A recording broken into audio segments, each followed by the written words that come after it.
Okay, we are going. So we've only got the one system for review, and it's from Bobby. It's at 72 Chicopee Street. It's a repair. So it's complete system, 3-bedroom house. The fee is paid. Review is complete. It's a cleared and wooded lot. It's combined, some of each. 48,000 square feet, deep sands, no observed water table or wetlands. The issues that I had were that the existing septic system, both the tank and the SAS, need to be removed. And something for us to talk about is the septic tank that Bobby's chosen, specified, is a tank with anti-corrosion additive in the concrete. The design is a new 1,500-gallon 2-compartment tank with an outlet filter. There's two 3-foot by 50-foot by 24-inch effective depth trenches. They're level. They're non-vented. It's got 481 gallons a day provided versus 440 that we require. Fill is required. That Bobby is requiring as compared for water table separation.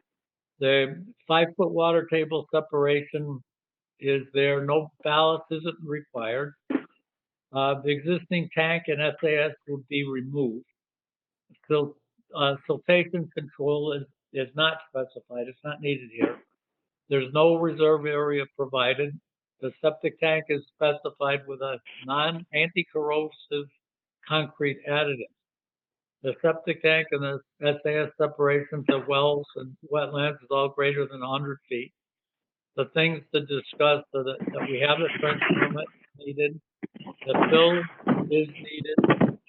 And that the thing that we probably should kick around is the septic tank concrete additive. Now, I talked to Bobby, actually told me about it, and I'm supposed to go up to the Deerfield to meet with Skip, and they've got a couple different additives that are coming around that are supposed to prevent the attack of the hydrogen sulfide, and to make it so these tanks are going to be a lot longer lasting. And that's what Bob has gotten called out. I told Skip that I'd be happy to meet with him. He can't meet with me until after tomorrow. But I was going to take a ride up there. What's the see company? what his operation is like and see what's the company that does this, Dick? What's the name of the company? I think it's called Underground Tank. Well, it's Underground It's Supply. Underground Supply, Bill. Yeah. Yes. Bobby, are you going to that conference tomorrow? No, I am not. Yeah, because I was going to go, but I'm still coughing. But Dick, they're having a conference up in Deerfield or in Whately tomorrow at Underground Supply in the afternoon. Huh. And I was going to go to they're having a thing at the Blue Bonnet Diner in the morning. And then after lunch, they're going to meet at Underground Supply for the tour of the plant. And, that's interesting. Yeah, and too bad you can't go up there. I think they're going to convene up there at 1 o'clock or something. Ah. But anyway, but it's good that they're finally going state of the art with some of the concrete formulations. That's great.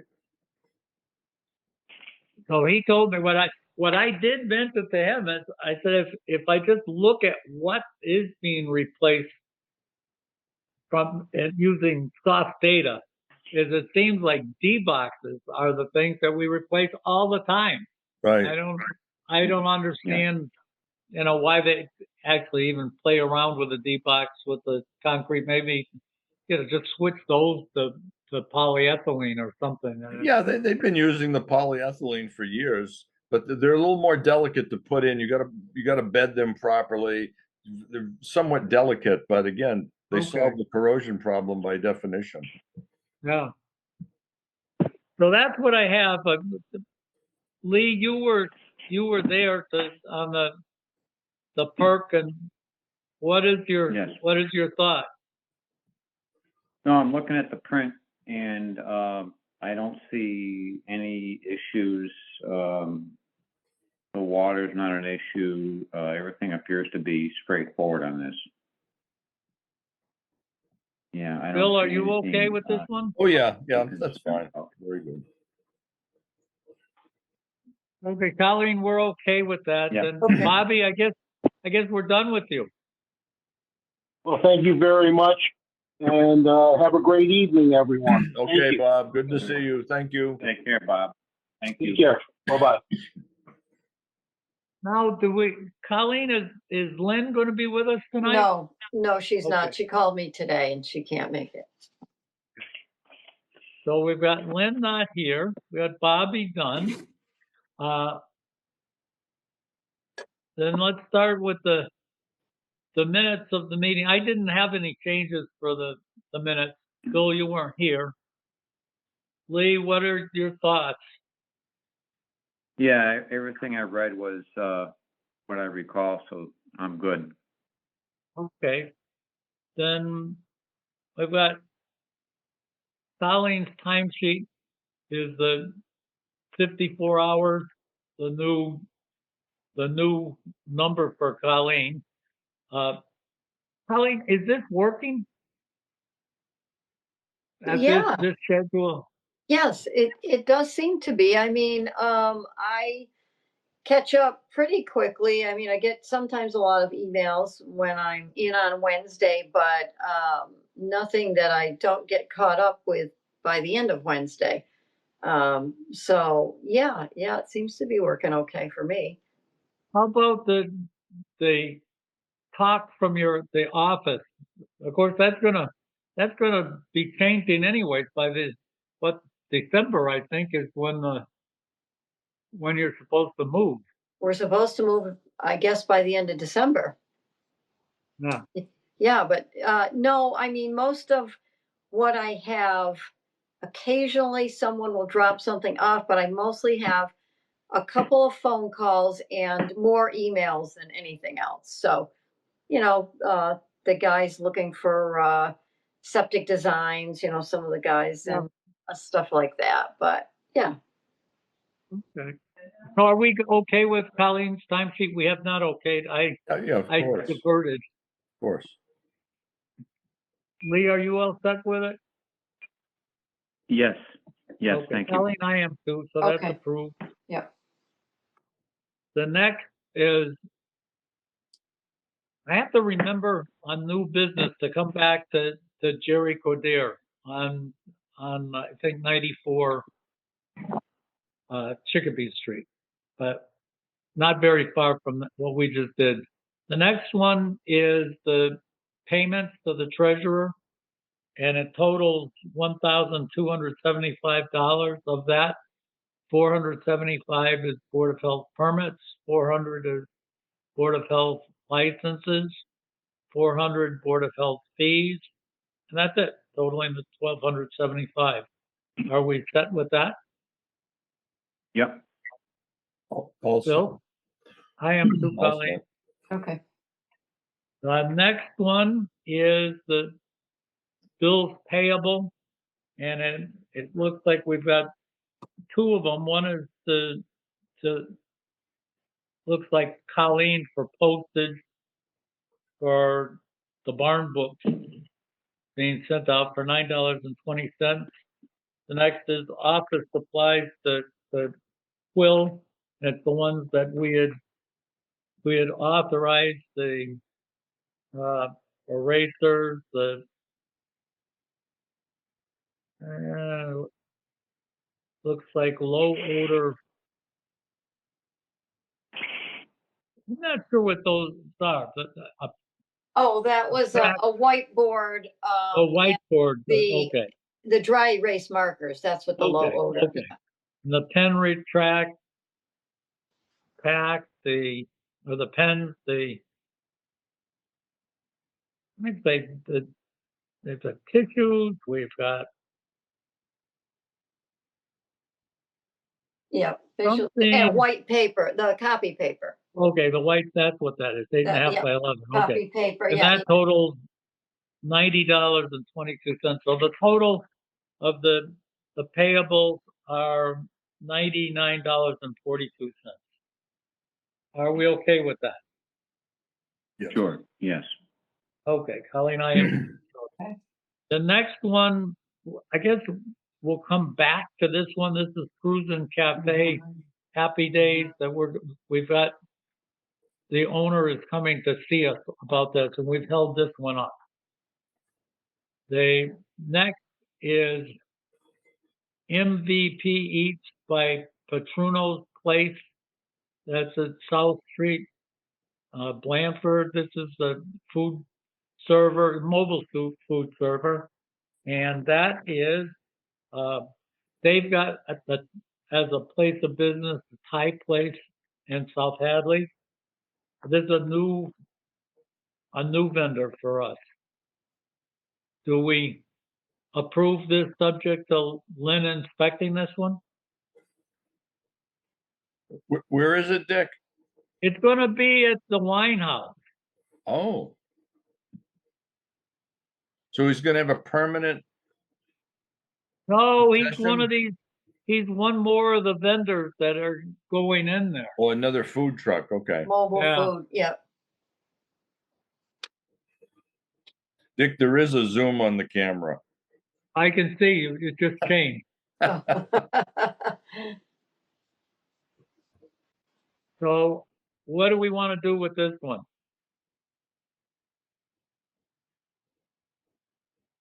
Well, let's just back up a little bit. So what's the story of Jim's? What does he have for wastewater facilities right now? As far as I understand, he's still using that 2,000 gallon tank that he's pumping out. So he's using it with no discharge to the environment. It's a pump out. Okay, And he's got from his winemaking operation, I think he's still using that dry well that was left over from the yeah, because he's under a consent order with the state, I think. and it, for what, for that one and for Yep. the well, I think. Yeah, there's a couple of things he's under a consent order. Yeah, I think it's primarily the well. I don't know if it's anything to do with getting rid of the grape waste, but I think it is to do with the well, because I think he was deemed a public water supply well. Yeah. Yeah, because he met the criterion so many days a year Right. and so many customers. So what do we do with this vendor? Well, again, how many other vendors does he have of similar criterion? He has a bunch, doesn't he? Yeah, I would. Colleen could probably tell us for sure, but I would guess we're up above a half a dozen. Yeah. Yeah, he's usually got different people doing different events, so. Okay, so this falls into that, so that should be fine. So we'll give this to Lynn to inspect, so we can approve this subject to Lynn doing an inspection. Mm-hmm. Sure, yep, Lee, yep. okay, I agree with that too, Colleen. Okay. The next one is just a renewal. This is Mr. B's kettle corn.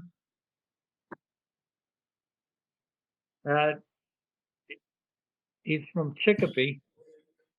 Now this one, Colleen, this one's subject to having, when you wrote the subject to having hot toilets and hot running water. He's, because the charter days, all of them, I think we did with charter days that way. So he's Okay. getting this for charter days again. He did it last year. Okay. No, we had no charter day last year, Or, 2 years ago.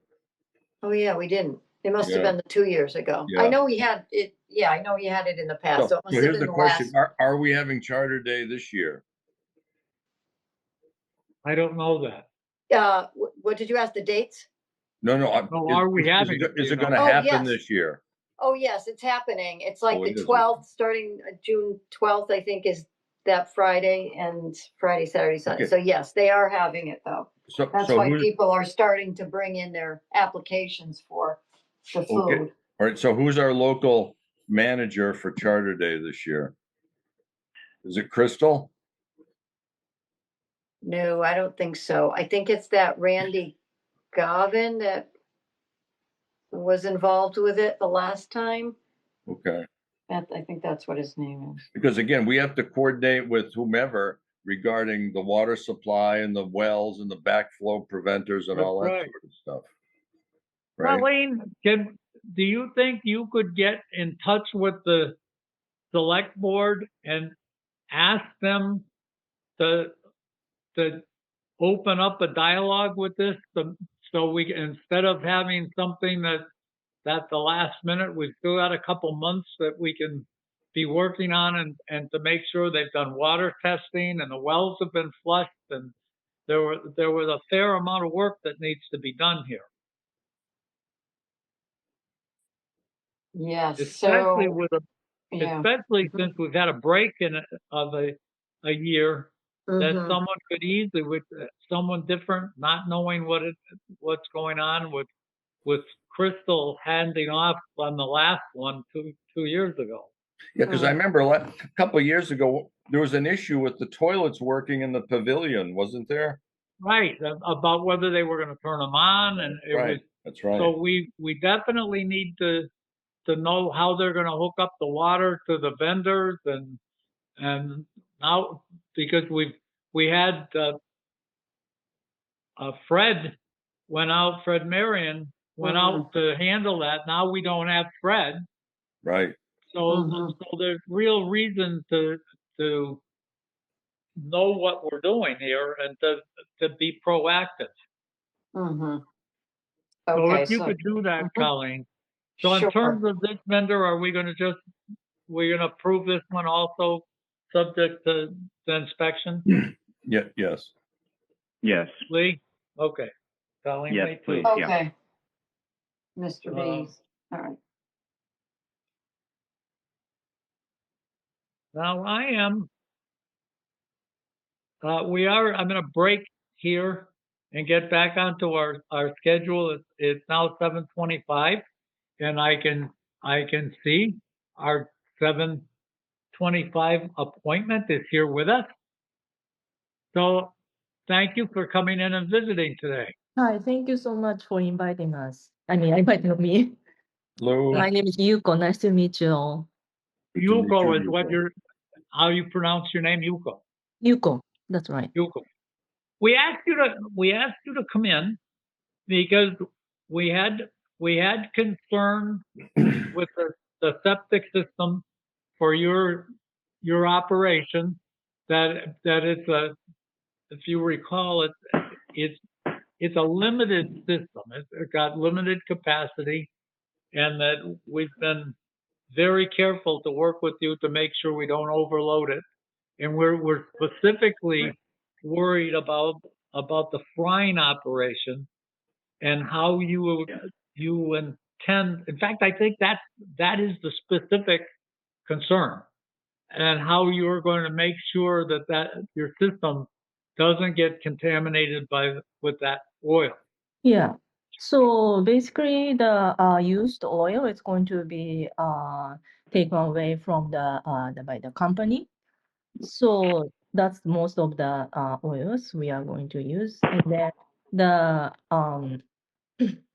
like the other kitchen equipment that I'm going to use with oils such as the basket, like a fryer basket or the tongs. Those are the I'm thinking to wipe off with the kitchen paper, then throw the paper away into the trash can, then just then regular rinse, and then with the soap and then with hot water. I think that's all. And then other like a serving plates, we are going to use the disposal one, so it's not going to drain anything. So I So your utensils and your cooking equipment, you would actually be removing all of the wet oils Mm-hmm. With before the you wash yeah, them. wiping with the With yeah, the paper towel. paper towels. Yeah. Now, Dick, that's a potential fire hazard. You got to be careful with that. Oh. Yeah, because Dick, they should probably be stored in an airtight container, because if you have air and you have wet paper or oil laden paper towels, you could have a fire. I don't know how we could mitigate that, Dick, but I think they'd probably want to put them in a special airtight container of some sort. Yeah, Oh. a metal airtight container. Yeah, keep the air out, then you won't have a fire hazard. So the paper towels. Yeah, the I mean, paper the towel because with they're the gonna oil be- becomes itself? flammable. Okay. So what airtight trash can? Yeah, but a metal trash can so that Yeah. That has With a good sealing cover that seals so air can't get in there and cause combustion. Oh, I see. You know, that's a simple solution. That's Mm. easily dealt with. because in reality so that it should be segregated. Yes. As long as it's part of the cooking operation, it Mhm. should be considered so that the waste paper would be handled that way and the waste oil would be handled that way. Mm. So that where does the oil would just be, you're probably going to pump out into a container, a waste collecting container. So the whoever the recycling company is coming to pick it up Yeah. is gonna pick it up and pump it out. Where would you do that? Are you gonna? I could understand you might get the new oil in 5 gallon pails or something, but what would the old oil be?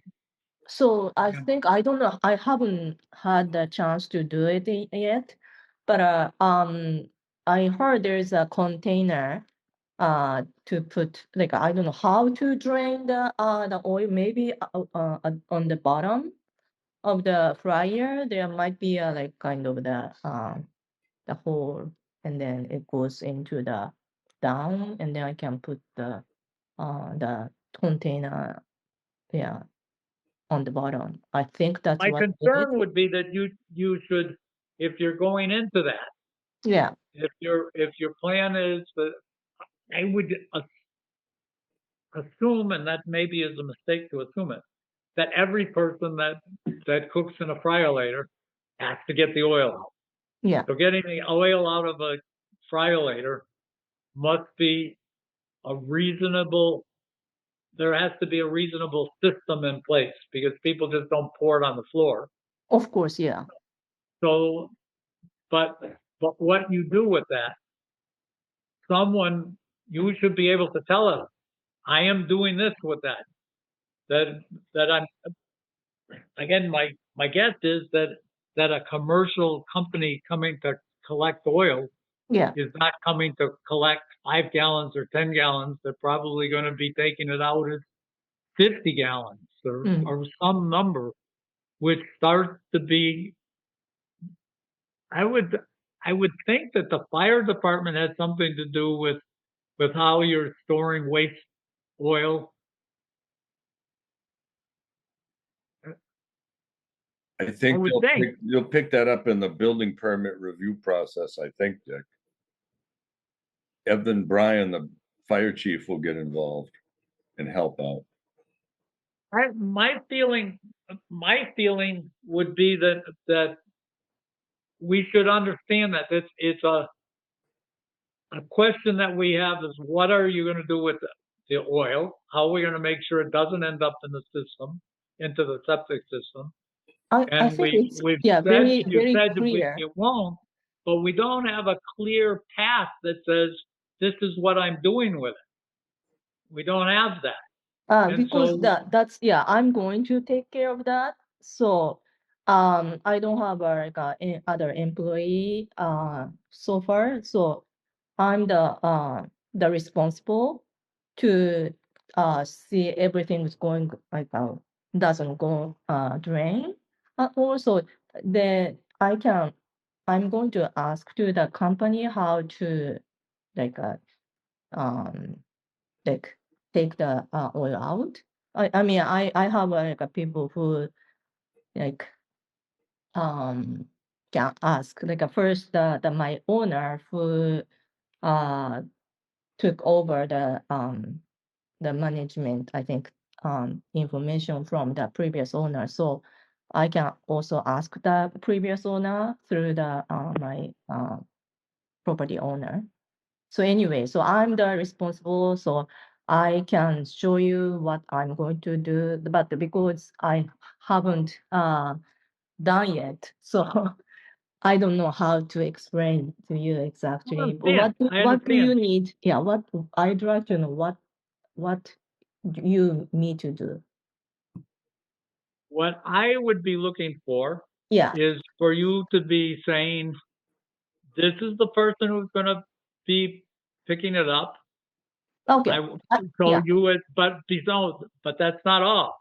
So I would like to understand, and I would like you to understand what you are going to be doing with that oil from the time you pour that oil in until the time it leaves your property.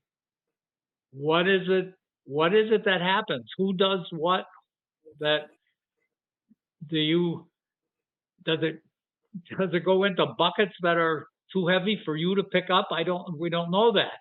So somehow you need to just as you're telling us now, saying, I don't know what I'm going to do. I'm the person that's going to do it. Oh, Yeah, I and haven't learned how to do it exactly, but yeah, I heard there is a like a the bucket, and then the company I'm going to ask to collect the oils is a Western Mass rendering company.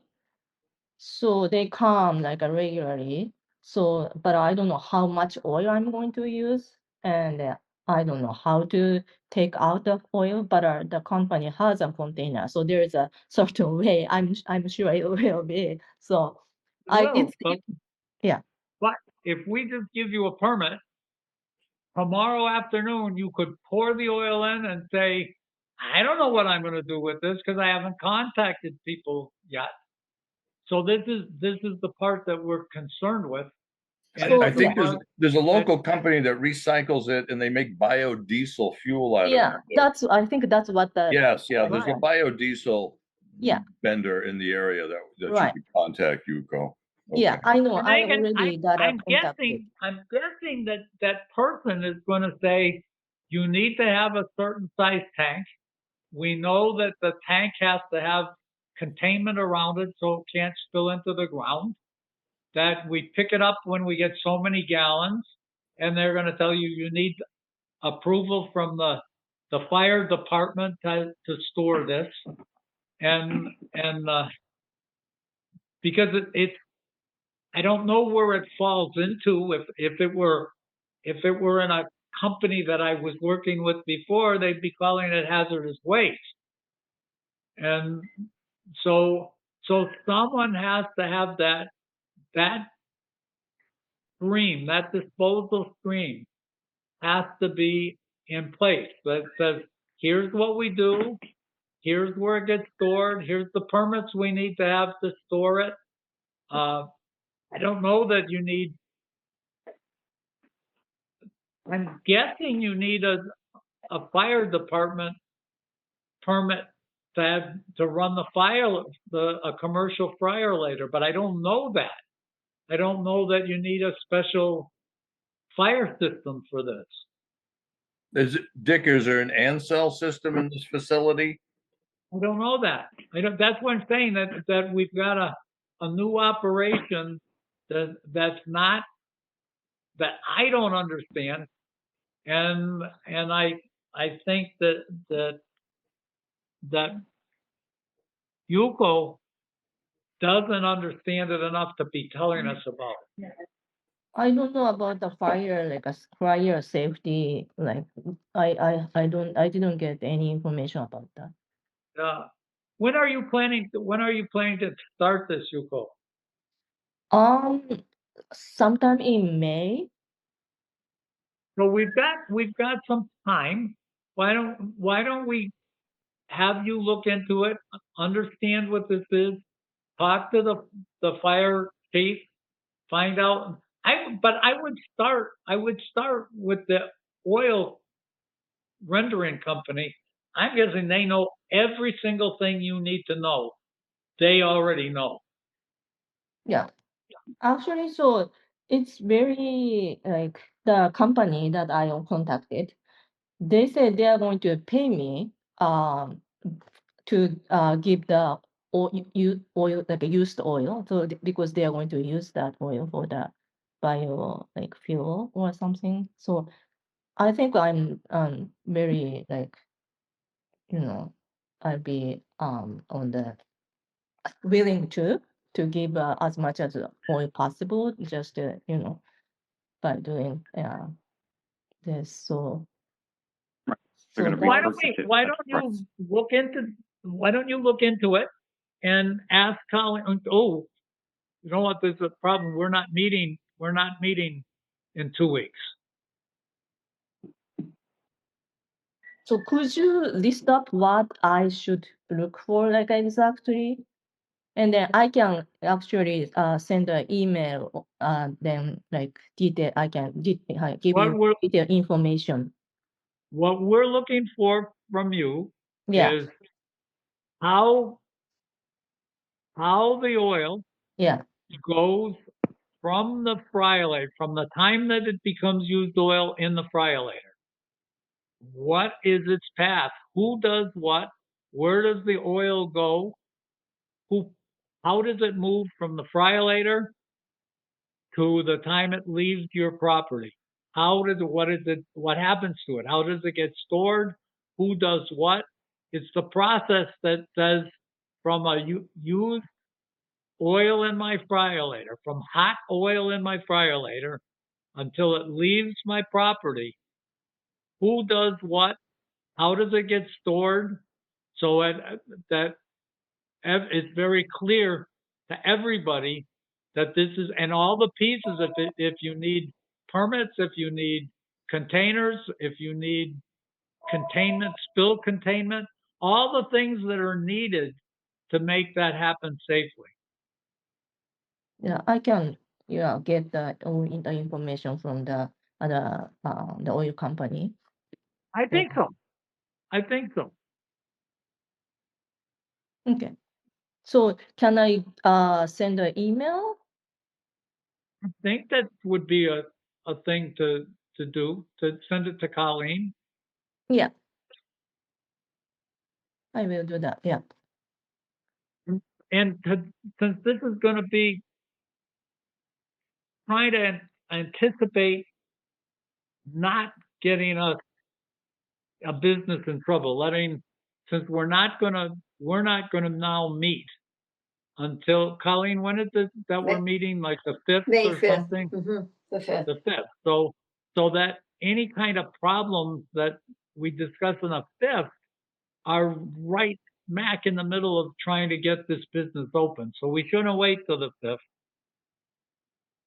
It seems to me that we ought to be able to one of us that if we want you to be the one, or Lee, you be the one that walks this through to make sure, and having Lynn deal with it. My concern is Lynn may not be the right person, although she may be a person that knows exactly how businesses in Hoyle handle waste oil. Well, should we start, could Colleen possibly, hook up with Lynn, email or something, and at least open the conversation?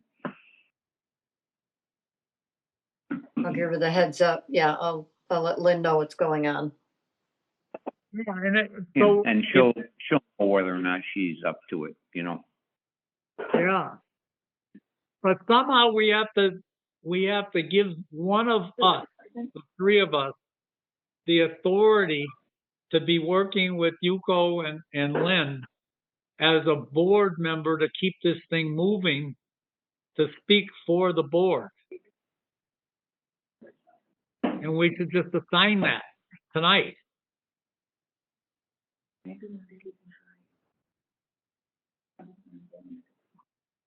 Phil, how comfortable do you feel with this?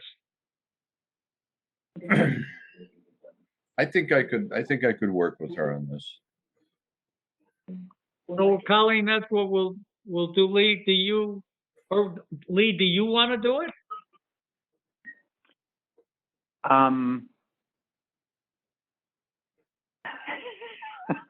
I can tell you what. Why don't Bill and I tag team this thing? Problem is that schedule- you're going to get in a conflict with the open meeting law. That's the problem. Because what I mean is if Bill has a commitment or I do, then we could, instead of Bill showing up, I would, or vice versa. Yeah. Just to keep tabs on a as needed basis. And my guess is that Lynn has already been through a similar scenario of this, because as I understand it, and I could be wrong, but there's a pretty decent market for the retrieval and the remanufacturing of waste oil. There's a fellow in South Hadley, Dick. I forget his name, but I worked with him on a project about 10 years ago. But there's a guy in South Hadley that this is what he does. He collects the waste oil and they refine it and sell it to the fuel services or whoever. People burn their oil burners. So as long as you two guys don't end up talking together about this thing, you're free to talk to Lynn. Right. And have you individually just deal with Lynn. What you can't do is have Lynn be the conduit that you talk to each other through Lynn. That's an open meeting law violation. Right, that's right. So as long as you guys are dealing with Lynn and Lynn knows how to do it, then and you hand it off to Lynn. If you start, Bill, Colleen, if you start this with Bill and Lynn, and then Lynn knows that she should go to one or the other and say, okay, this has been handed off. I think we're right. I think that Lynn knows exactly how this thing's done, and Lynn knows exactly where there has to be fire extinguishers. What I would do, Dick, is I'd talk to Evan, the fire chief. I'd work with him. We can work with another department without a conflict of interest. That's right. Yeah, so I can work through the fire department and Lynn, and Lee can do the same, and we can get it done that way. But I think key and critical is communications with the fire department on this one. Yeah. Okay. I think you're right. Okay. That's who's going to be saying this is because we're moving out.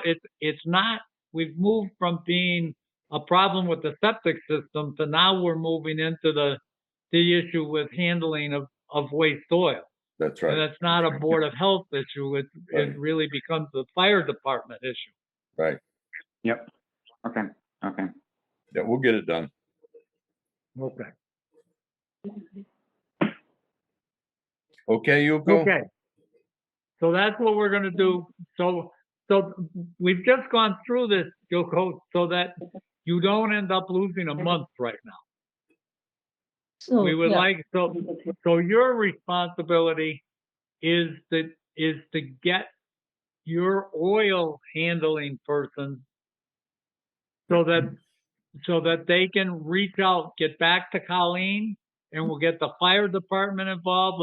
Let's make all of those pieces fit together so that again, I think the oil, Lynn being our health inspector for the restaurants, is going to know about this, but the person that absolutely is going to know the most about it is the person that handles the oil.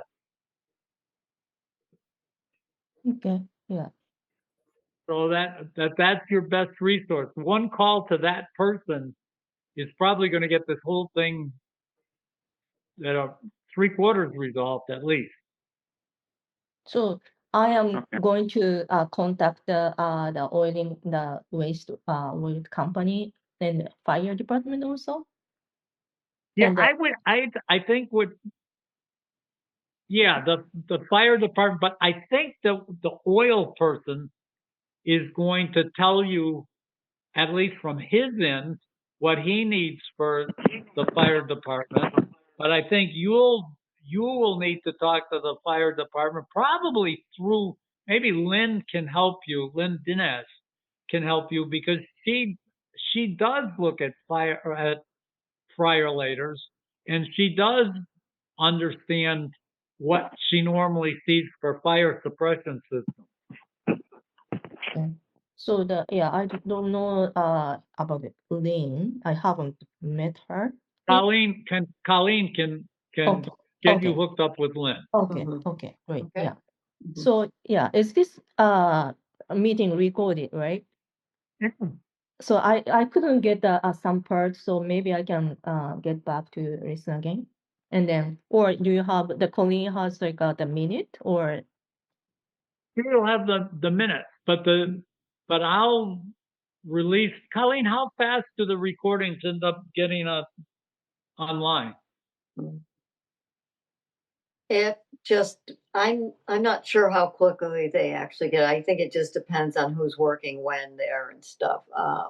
But they seem to get on there pretty quickly. But if you send it to me, I can always email it to Yoko. Yoko. Dick, I just put captioning on this new computer, and the captioning works pretty well. So it's catching Really? everything we say and transcribing it. Okay. Right. And when I put you on the list, Colleen, you can then you get a hold of it. It doesn't have to go onto the website, the town website. You get it. Goes on to the community access YouTube. I think you send it to community access, right? But But I send it to you. you've Also. sent it to me. So, but I noticed they do show up on, on the, but I'm not sure how quickly. But if you send it to me, I can always send it to her. So, Okay. yeah, for Okay. sure. I should be able to do that tomorrow morning. Mm-hmm. Okay, then I'll get it to her through Okay. her email. Yeah. All right. That's what we'll do. Okay. Thank you. Okay. Thank you. Nice to meet Good you. night. Thank Nice you. to meet you too. Bye. Good luck. We'll get through this. Okay. Thank you. Thank Bye. you. Bye. Bye. So now if we go back, we made it as far as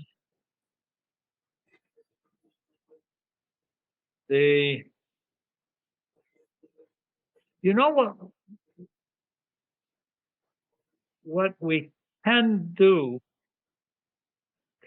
Colleen, can we approve?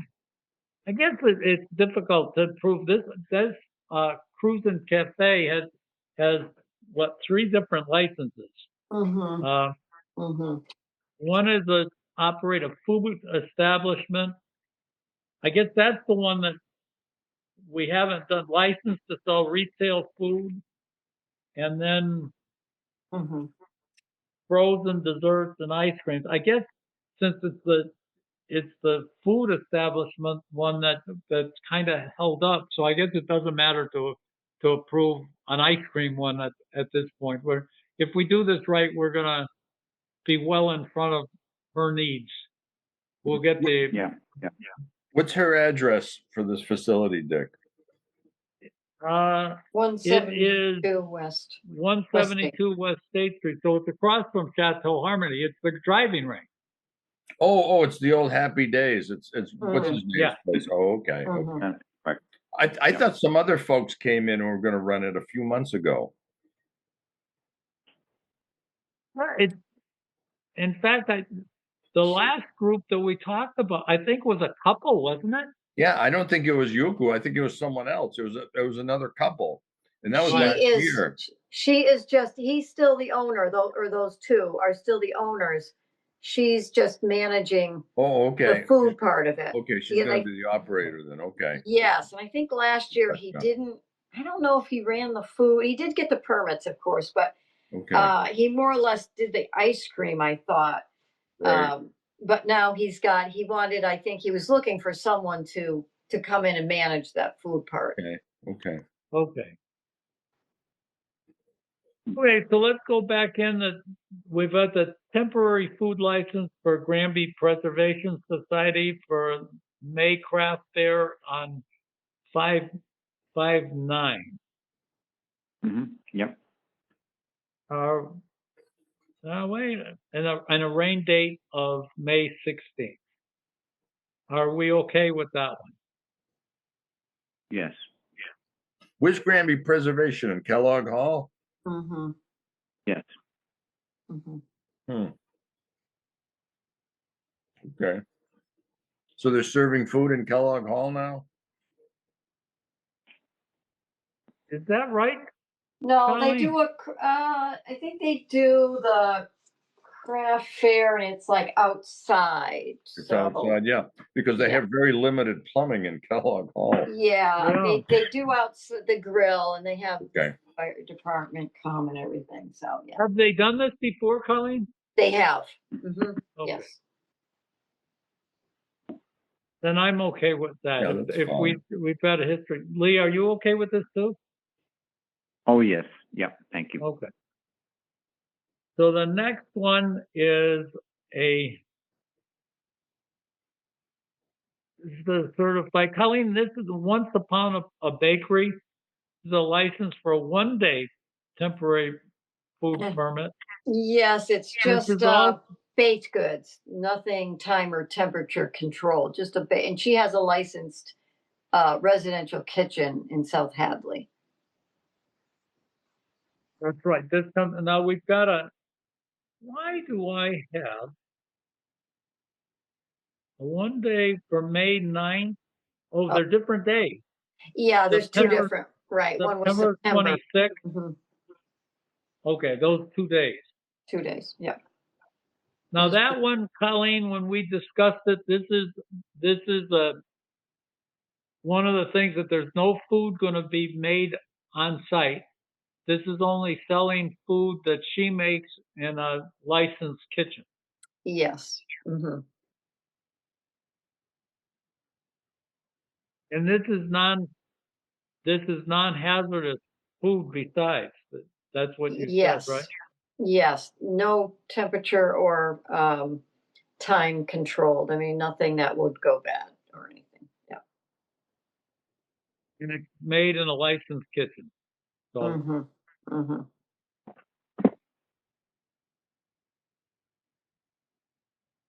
I don't have an issue with this. Bill and Lee, what are your thoughts? Yeah, no, that's fine. Yeah. I think we should be Okay, good. so we're okay with this one, Colleen. Okay. The next one that I have is a renewal this is Complete Septic Service LLC in Belchertown. This is a disposal works installer's permit for this year. hmm Just a renewal. Are we okay with this one? Yes. Yep, who Bill? is it, who is it, Dick? This is Complete Septic Service. I didn't take down who is the actual owner of this one, It's Colleen? Do you know? Jason LaFleur. Oh, okay. Okay, that's fine. Jason. I'm yeah, okay Jason with and that. Dave. Yeah, Yep. I'm okay with this too, Colleen. Okay. The next one is Walton Excavating, another renewal for disposal works installer's permit for this year for Wayne Walton. fine. Are we okay with this one? Yeah, Yes. I am too. Okay. The next one is actually an application for a D-box. This is for JP. It's for Neil. Yeah. Mhm. The installer is Greg Everson. Mhm. and the designer is Neil Jackson. However, it does say that over on the side, it says J&P Engineering Services, but also Campagna RS. Now that what Neil has got, I'm not exactly sure how this thing works. So Neil has got a license to install these D-boxes. I'm guessing that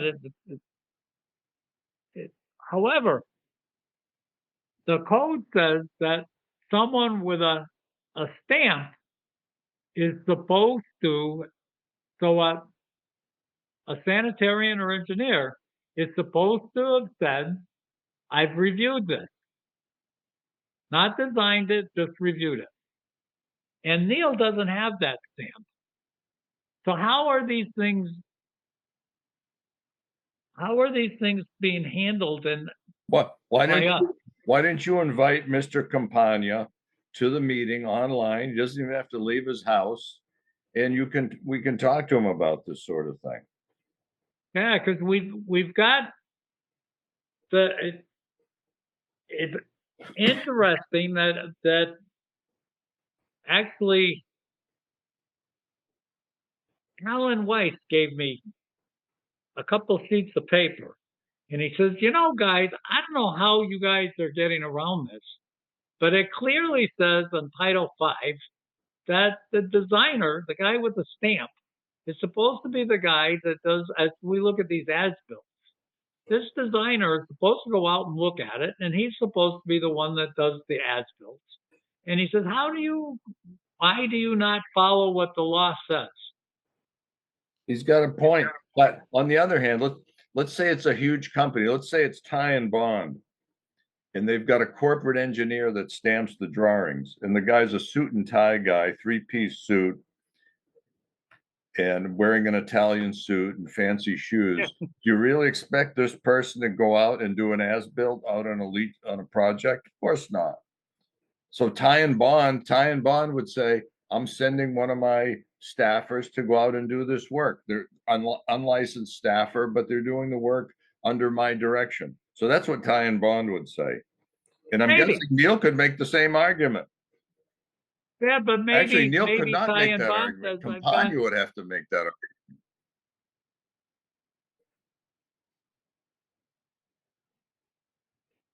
argument. Did we just do the same thing at 72 Chicopee Street?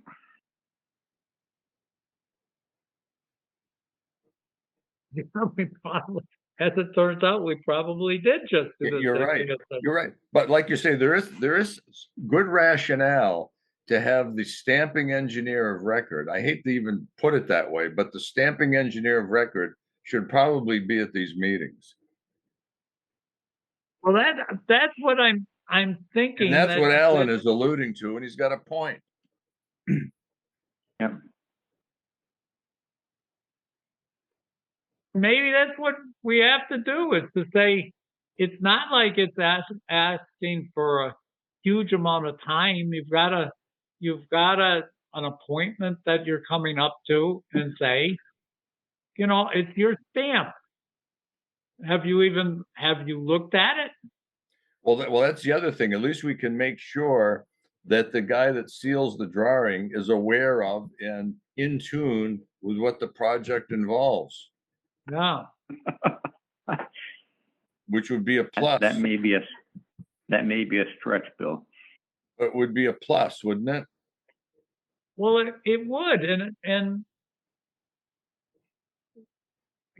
especially, and I can. It turns out that Neil has got probably most of the business that we see these days, but right. But this isn't the first time. Many years ago, someone said this board said, you guys are designing septic systems and putting them in and letting people put stuff in, and the code says you can't be doing that. And they were right. And in this case, you've got in Neil's process, you've got Neil doing, I guess, a soil evaluation. Then you've got him doing some part of the design. Then I've got a couple of the systems that are hung up right now, and some have some pretty big mistakes.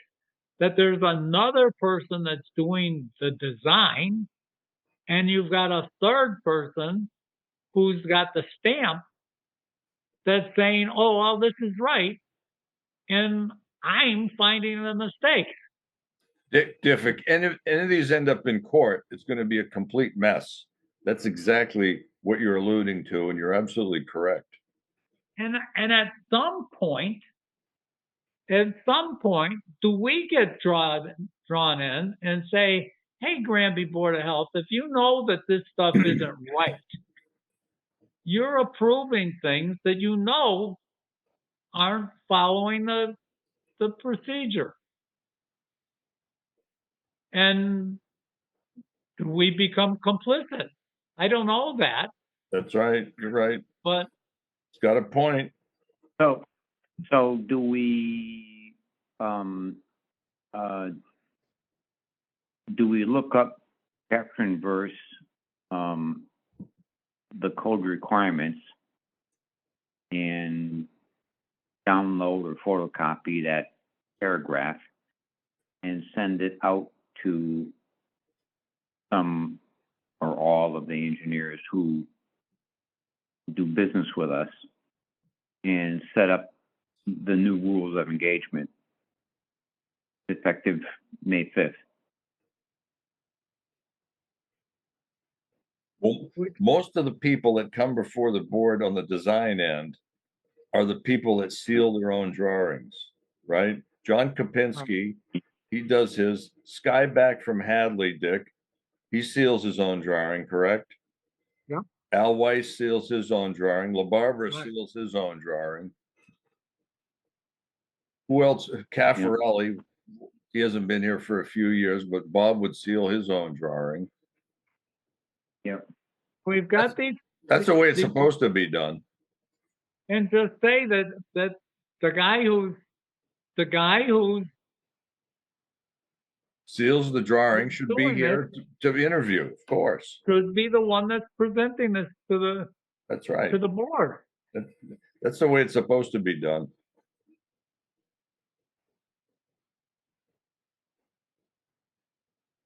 Because if you go back to what you said at Ty and Bond, I think Ty and Bond, in fact, does not have a vice president stamping this. I think Ty and Bond has got lots of PEs and sanitarians working, and they are complying. They may have people in the field that, soil evaluators or something, but the guy that's stamping these shouldn't He's be the supposed to be, person. he or she's supposed to be intimately involved with the design process and make all the key decisions. Absolutely. Right. That's the way the law's written. In reality, when I have these things that I get a drawing that's not right, I should be going back to the guy who stamped it and say these aren't right. Yeah. That's an argument. If there's a defect on a plan, go back to the guy that stamped the drawing, not the guy that presented the drawing that didn't stamp it. That's right. Yeah, I mean, technically, depending how you want to, look at this, you're extending a great courtesy by letting them know prior to the meeting that they dropped the ball on a technical issue, rather than waiting until the meeting and they have to redo it and then represent it in 2 weeks. I mean, I don't know. I could be completely wrong on this assumption that other towns would follow the same suit and the same courtesy, saying, "Hey, you did this and it's not quite up to what we need. Fix it, because the meeting's going to be in 3 days." Or do they wait till the meeting? Here's a hypothetical, Dick. The guy that seals the drawing, would a reasonable engineer think that the guy that sealed the drawing would have at least visited the site once during the entire process? That's a simple question. What's the answer to that question? Answer is Do I probably think yes. that happened? But it should. The guy that seals the drawing should at least have gone to the site once, I think. Yeah. You've got a drawing that's being prepared that doesn't meet code. I'm tempted. I've got the someplace on my computer. I've got what the state does when they review a drawing. And they've got a checklist. They just go right down through it. Maybe what we should be doing is saying, hey, Mr. Engineer, this is the test list. With the drawing that comes to us, we want you to go through this checklist and sign off and say that you've done all this stuff. Give them the same checklist that the DEP uses and say, then I don't have to work so hard. And then when I'm gone, you guys or someone else won't have to. That just say the people that do it have to check their own drawings against the code. Mm-hmm. Yeah. But in practice, it's hard to ensure that the guy that stamped the drawing is actually doing the work that he or she is supposed to be doing. It's very hard to be assured of that. It is. But if you never even talk to them. That's right. At least if we talk to the person and ask them about some particulars about the project, they should be able to answer basic questions. How many trenches? How'd you come up with the water table? How did you come up with the design flow? Stuff like that. Yeah, and if he says I don't know, I didn't do this. Is that, but you stamped it saying it was all right. That's the wrong answer. If he answers that, that's the wrong answer. That's the wrong answer.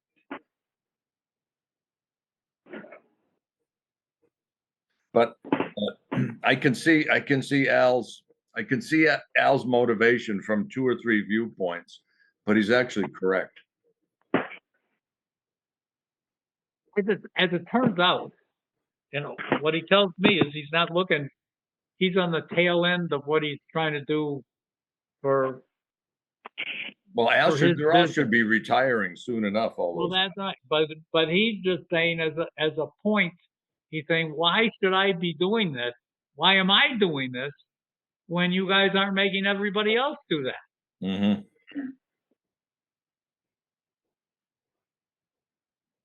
So you can't argue with that. When he's saying something that says, these are minimum standards. He says, you guys are bending the rules on things that says this is what you have to do. So I don't.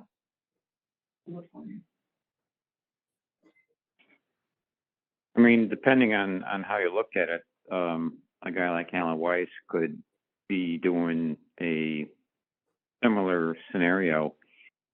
He could be stamping. He could hire a graduate student at the university or some other fellow to work for him and be doing the same thing that Neil and Paul are doing. He could be stamping 60 plans a week, theoretically, and wouldn't have to leave his office again and have plenty of income. Yeah.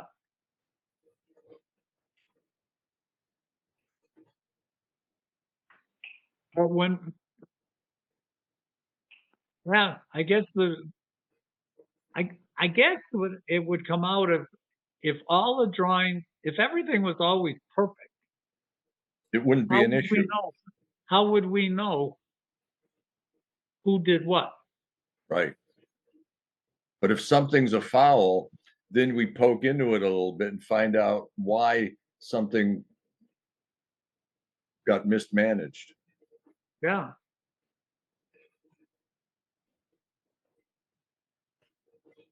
What's the most common defect you're seeing, Dick, when you review the plans? They're different. Water table separation is probably some location of systems.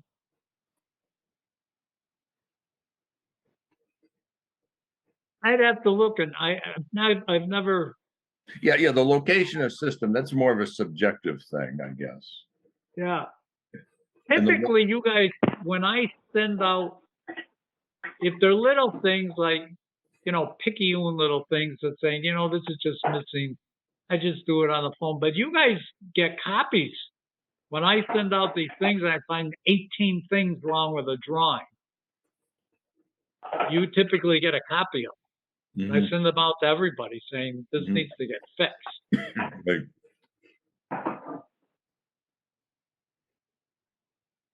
Which are,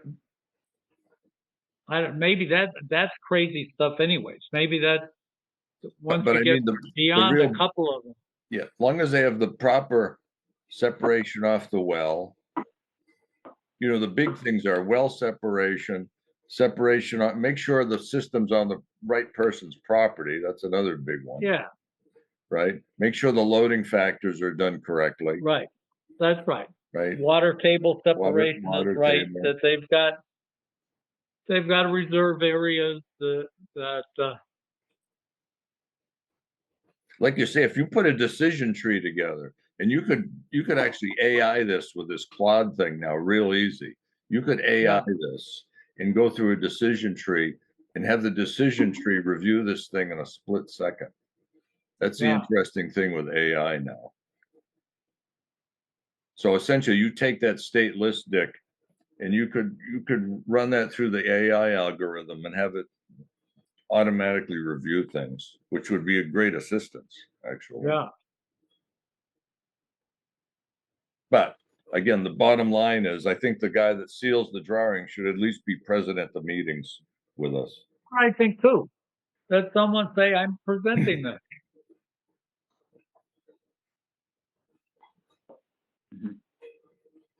So at least there's some ownership.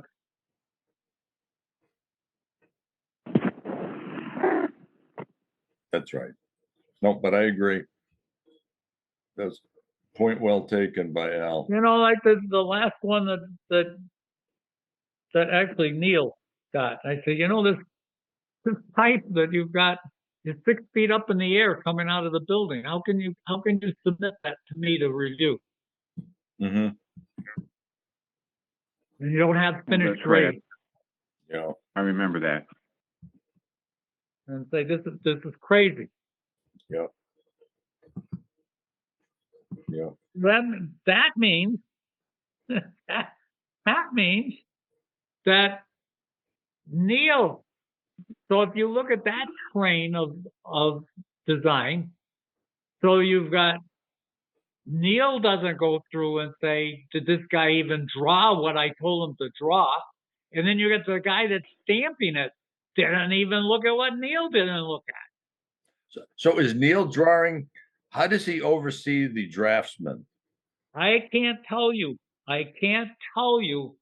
Other than whether Neil says put really this thing the here. Draftsman should be working for the engineer that stamps it. That's what should happen. The guy that does the drafting should be working for the stamping engineer. But what happens is, what it appears to me that really happens is that the middle guy, let's say the soil evaluator guy, is saying, well, I do it. I guess it's different. If we look at the two guys that are doing it right now, Bob Stover was doing it, but I don't think he's doing it anymore. So we've got two people that I know of that are doing it. It's Bobby and Neil. Now, Bob, I think does all of it, and his guy stamps it. I have no idea what level of detail the guy Bob is doing, but at least Bob doesn't have a third party. Right. But Neil has got something that he's directing. And so he tells somebody what to do, but I don't have any idea of what authority that person has. And then when it comes back, I think it comes back to Neil and then goes back to the sanitarian or the engineer and comes back. So I don't know where reviews occur. And then Neil's got a guy that does his Title Fives for him. Right. But I think that guy, Bob Norman, Mm-hmm. I think Colleen looked up and said, Oh yeah, Bob Norman. he's got a can soil do the- evaluator's license or an SI. No, I don't think so. Oh, he's got Oh, an I SI think- license. He's an inspector, Title Yeah, V SI. He's inspector. got an SI license. So And Neil's a soil evaluator.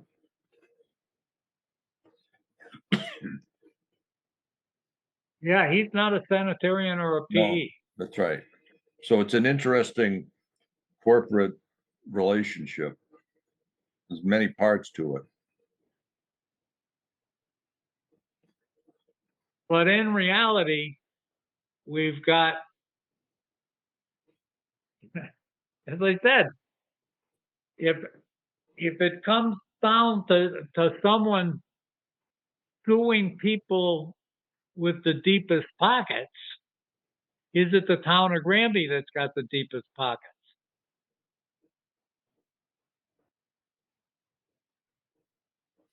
I'm guessing if you talk to Brian O'Toole, Brian's going to look up some of the licensing criterion, and he's going to conclude what we've just concluded is that the guy that stamps the drawing should be the guy that appears before us. That's what he's going to conclude. That's what I think. Yeah. And that guy needs to know what he's got to stamp on, and then it's up to him how he gets his drawing. We don't say, you have to use AutoCAD or you have to do this or that. He can do what he wants, but he's the one that's got the stamp and he's the one that needs to know what's on that drawing. Well, again, it's easy enough for them to email the drawings around. It's not like you have to physically transport drawings anymore. So at least they can email them back and forth for review. So that's a plus. Well, maybe that's what I've got to be doing on the reviews and say, look this is your drawing, Mr. whoever, engineer or sanitarian. This is what I found. Fix them. And let him go and do what he needs to do. But he's the guy with the stamp and he's the guy that needs to fix them. And he's the guy that's got to talk to whoever we have to review. Yeah, you're right, though. Bob Stover had a fellow stamping his, too. Now that Right, but I don't think Bob's doing it. Bob's not doing it anymore.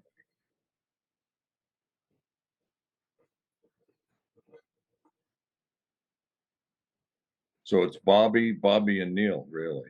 The only two that do this sort of thing. And maybe we drive it to that, it gets people, maybe that's the cheapest way for people to get it done is because we're not having the guys with the stamp do the work. But that clearly the code is saying, we made you guys take tests, we made you do all sorts of things to get that stamp. And now you got some board of health that's saying, it doesn't matter.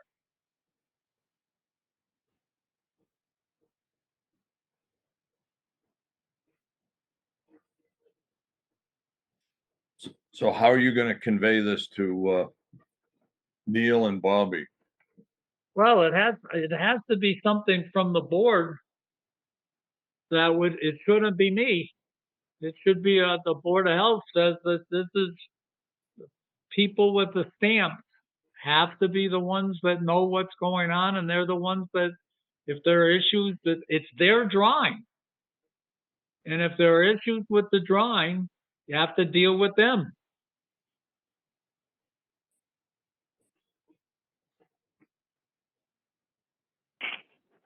So that means, Dick, when you review one of these drawings, you should not be issuing the corrective notice to Neil. You should be issuing the corrective notice to the fellow stamping the plan.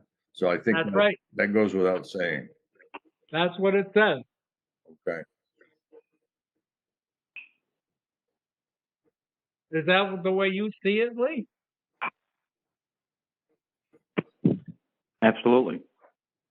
Now, again, going back to my comment, and you guys are, into this a different way than I am.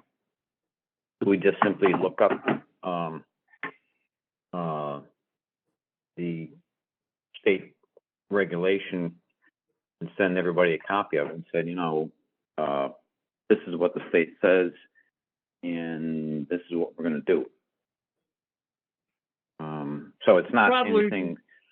Yeah, that is exactly right, Lee. That's where if you're going through it, so it's not the Board of Health that said, hey, we're coming up with these new regulations. I'm just looking at I don't know if I have the document that covers some of it. I don't think I have it right at my fingertips, but I can look it up. I can look it up for the next meeting and say this is what's going to happen, and I can tell the guys. I don't see it right here. I think it's in my pile of junk. So, but, I mean, we can't know what other towns do, but so the goal would be to preemptively prepare the person responsible for the design to make all corrections prior to the meeting. But that's putting the burden on you to review all these things. Do other towns do this, or do they just wait till it shows up and say, you got 10 things here, 6 are wrong, fix them and I'll see you in 2 weeks? You know what I can do? Since today, it's 2 people. It's Bob, Stan, and Neil. Is to talk to both of those guys and say, the board, what we just said, the board's really concerned about this. And we don't think we're doing it the right way. What is everybody else doing with you 2 guys? And we can start from that. And I can also I'll go through Title V and say, what does it say about the designer and who stamps and find out what we're doing.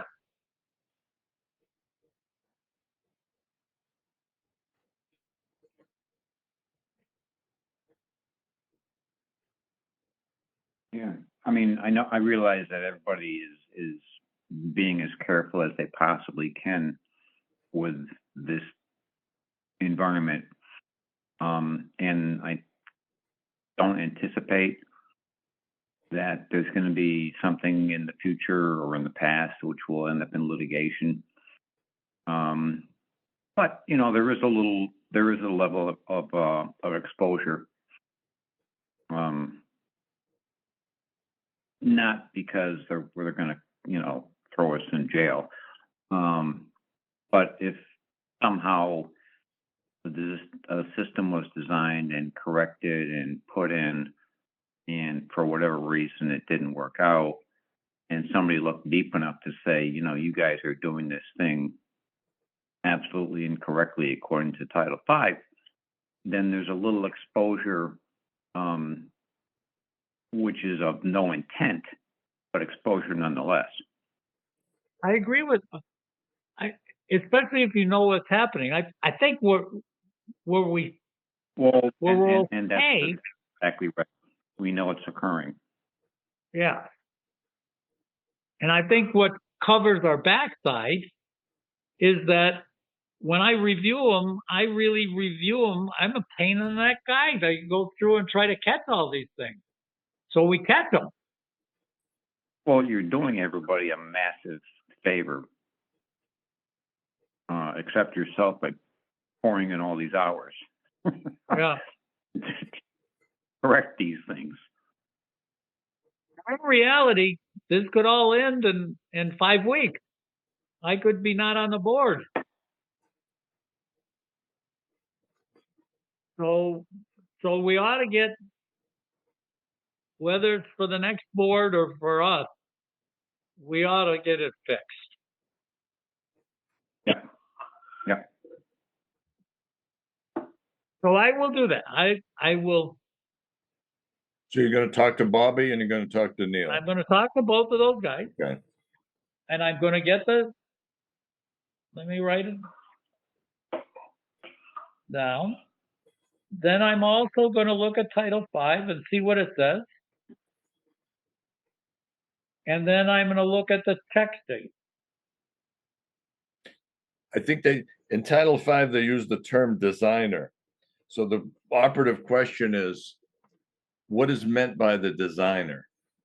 I think they define designer. I think that the document that Alan put in my hand that was highlighted, I think they did use the term designer. And then in the definitions, they talk about what designer means. So I think it's there. Okay. So for this 95 Taylor Street, you need a statement from the engineer then, this Paul Campagna, before you're not going to approve that, right? Yeah, that one. It's in the ground, It's guys. in the ground, right? Yep. Just as a heads up.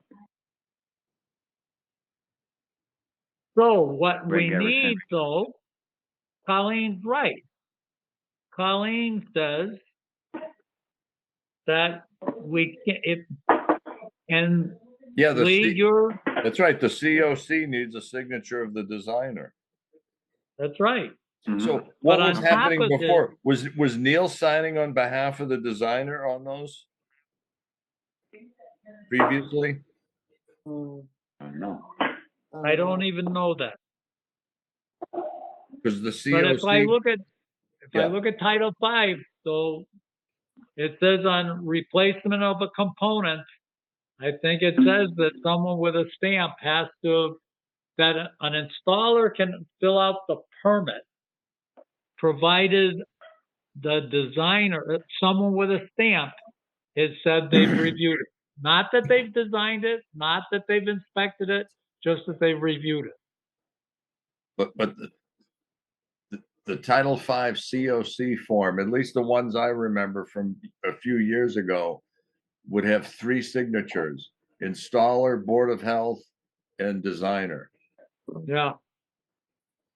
Yeah, Neil's got his name under designer Yeah, information. see, He usually signs it, but Yeah, next see, to it, that's problematic. where it says name of company, he has his company and then the RS, Paul. So, but I think he usually signs these, for the COC. Yeah, he usually signs them. Yeah, see, the designer should be signing that. Dick. Right.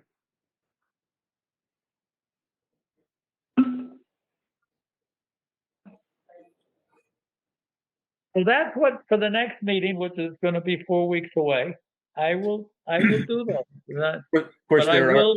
their argument's going to be the price of designs will now go up by $500. It's the way it is. It's the way it is. Yeah, but that's right.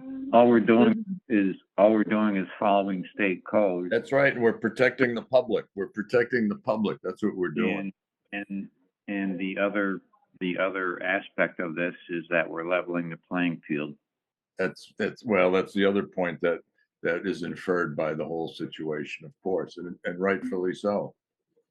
And rightfully so. Yeah, Absolutely. Yeah, if person X is getting X percentage of the work and person Y is getting Y percentage of the work, and then we find this potential discrepancy, it's probably best to level a playing field that we're all playing with oranges instead of one with apples and one with oranges. Yeah.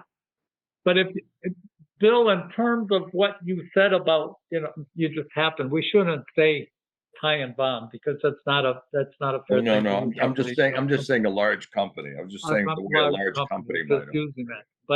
But if you look at the documentation that those companies put out on any of their design, the septic design, the sewage design, this is way different than what you see from the little guy.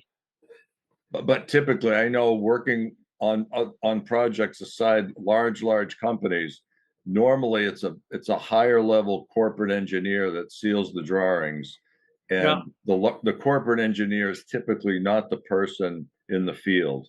But That's normally correct. the person in the field is a licensed engineer, but it's typically not the person that seals the drawings. Right. That's true. So it's a little different thing. Yeah. But if you look at the designs, when I go through designs that come from those guys, I don't find the same errors that I find on the little guys. That's right. That's true. That's true. You just don't find them.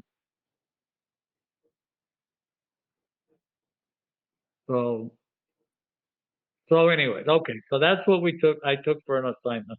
What are Okay. our next? Let me find our.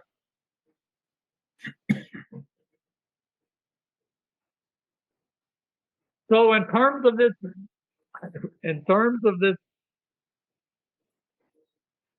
this permit, Colleen, to get it off of for 95 Taylor, what we really should be saying is that along with this permit needs to be a statement from the person with a stamp that says they've reviewed this. That's required. And the person who says it's done has to be the person with the stamp. So both of those things are missing. Now, in terms of Lee, that it's buried, yeah, it's buried. So it's not going to get dug up, but we're going to at least start to say, okay, this is what needs to be done.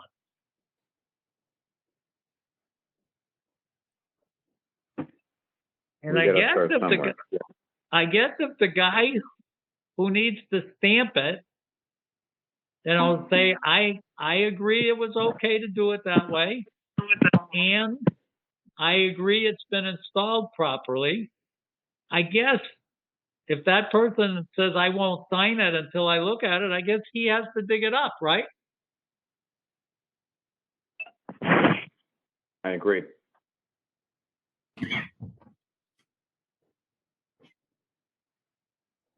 What Colleen can be telling him. Okay, that we're moving slowly. So the next one is 27 Lyman Street. David Kivy fails. It looked like it did in fact fail. Is that correctly? Yes. And I was there. What day is this? I was there last Friday morning. They did a repair perk. Neil Jackson performed that at that same location. So that's in the works somewhere in the background. Okay. So we can accept that. It looks like when I looked at both 9 Barton Street and 79 West Street, both are Bob Norman. It looked like the tanks were 1,500 gallons. The water table separation were both okay. The systems were okay, and the water table was done by a soil evaluator in both of them. It looked like they were both okay. Is that what you thought too, Lee? That's correct. Bill, are you okay with both of those? Yeah, oh yeah, those are fine, Dick. Okay, I am too, Colleen. Okay. On complaints, the outdoor wood burner smoke from 294 Taylor Street. I did go by that, and it today, and it was smoking even with the wind. Looked to me like it's got about a 10-foot stack on it. It looks like a building that's about maybe at most 8 feet high, and then a stack about 10 feet. Colleen, do you know what the regulation is? There are two issues. Is how late in the year can they keep burning those things? Yeah. So it was burning today.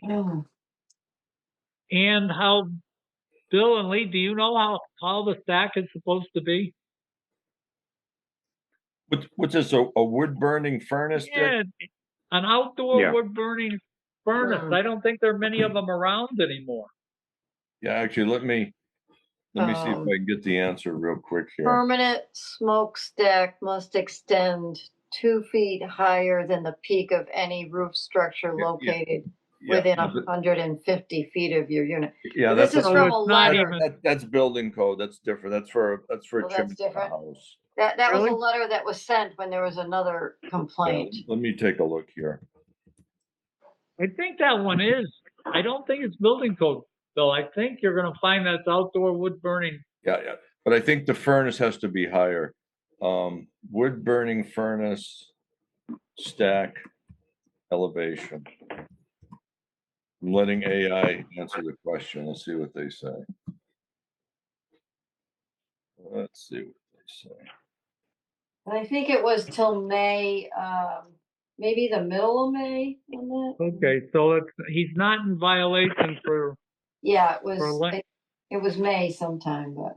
Okay, so that part he's not in violation of.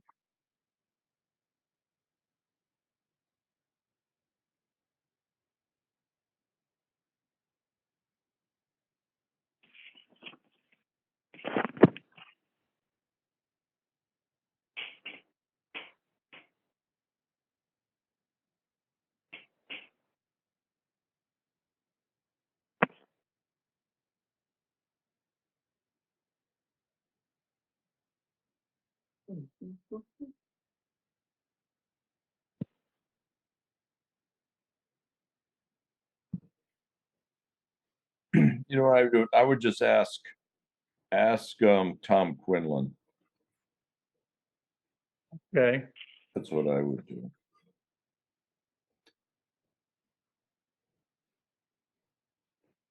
Yeah, I think the wood furnace is treated a little different than a stove running through your house. I think it is too. Yeah, and I know I think there are very specific regulations. Yeah, I know it's a lot about it. Yeah, and this was a letter that was sent to him when there was another complaint from the board, so that's what it said in that letter. So that's more than likely what the regulation was then.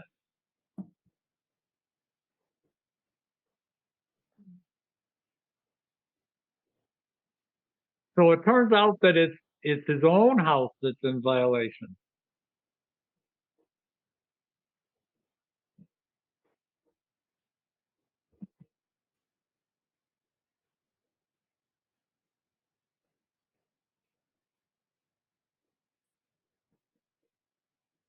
I think it's Board of Health kind of stuff. I'm sure if you talk to Amherst Board of Health, they'll know the answer in a jiffy. That's what I would do, Elaine. Call Amherst. They'll know the answer. Is that right? You think that's true? Oh yeah. They'll know the answer. Oh, here it is. EPA chimney regulations for outdoor furnaces. Oh, okay. I just found something here. Let us see. That's EPA, not state of Massachusetts. Yeah, this is federal.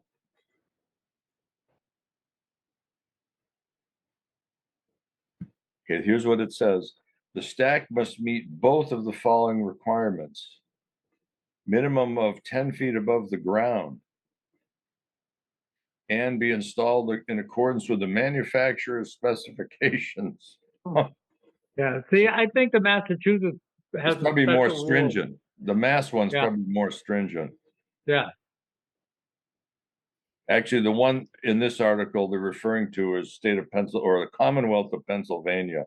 Pennsylvania is usually pretty rigorous too, though. but if you're trying to cite them, Right, then it has to be a Massachusetts right, yeah, regulation. yeah, yeah.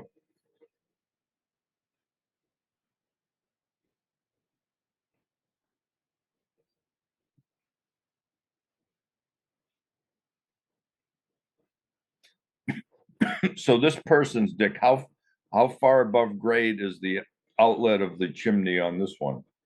I would say, I didn't go on the property, but if I were to estimate it, I would have said that it's fixed out of the top of the building. The building appeared to be less than the length of the pipe. If I were to guess, had a doorway and then a peak that was less than 2 feet above it. So I'm going to guess that the building was about 8 feet. And it looked to me that the pipe was a little bit taller than the height of the building. So if I were guessing, I would guess 18 feet high and almost positively less than 20 feet high. Hmm.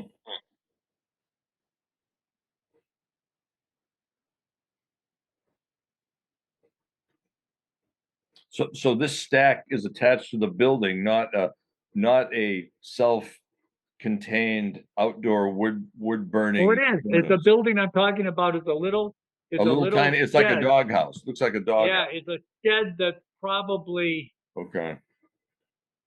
I can't see its depth, but if I were to guess, I would have guessed it's 8 feet wide and 10 feet tall. But I couldn't see its depth. Yeah, here's I'm on a website now with outdoor. It's a manufacturer of outdoor furnaces. Okay, this is called under the Massachusetts regulation. I remember when we got involved with it, and it was a thing called outdoor wood burning furnace. That's right, outdoor wood burning furnace. That's exactly what I'm Googling here. Yeah. Actually, let me put in Mass and see what that brings up. Let's see. Strange that at one point this was a big deal. Well, here it is. There's a mass.gov reference. Here we go. It says heating your home with a wood burning appliance. Let's see, government regulation.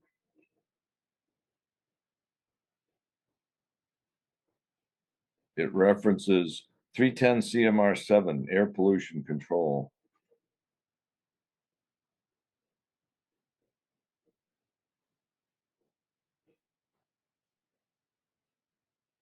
Regional air quality and public health assessments of outdoor wood burning boilers.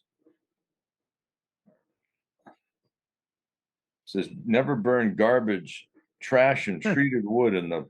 Hey, that's a good comment.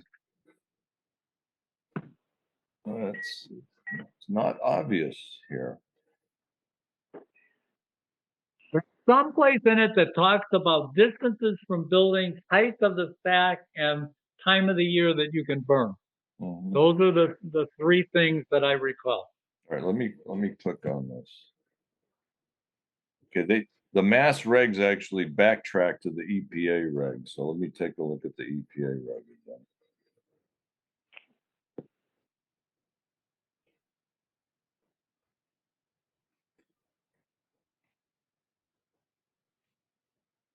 Let's see, smoke from my neighbor is impacting my air quality and health. What can I do? Okay, let's click on that. It says check for any state, local, tribal rules or restrictions. We should take this offline and see what we can find. Yeah, it's going to take a little bit of research, I can see. Yeah. So let's terminate this discussion. Yeah. The next one we have is a complaint from dust from work done at Sins Hill Apartments. Now, did you guys see the pictures that were sent from the, looked to me like it was some kind of an air filter on a, I think the people said it was a split unit. But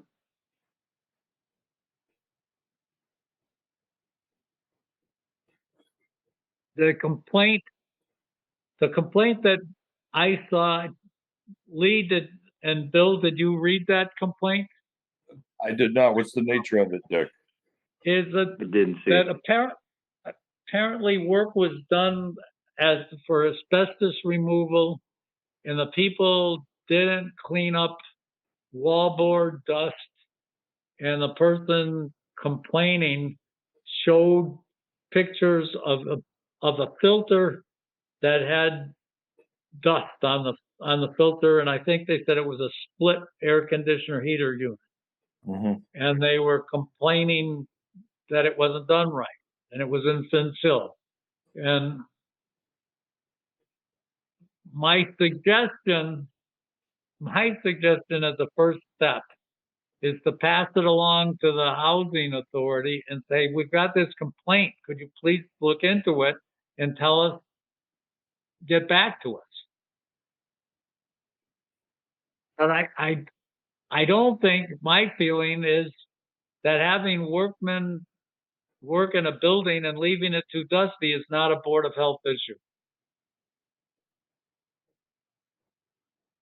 I don't know, Bill and Lee, what are you thinking? It's not a Board of Health issue? Yeah, does this mean that every place that someone leaves the, does work in a house and leaves the thing in a resident's belief Yeah, that it's not clean enough, that it's going to become a Board of Health issue every Yeah, time?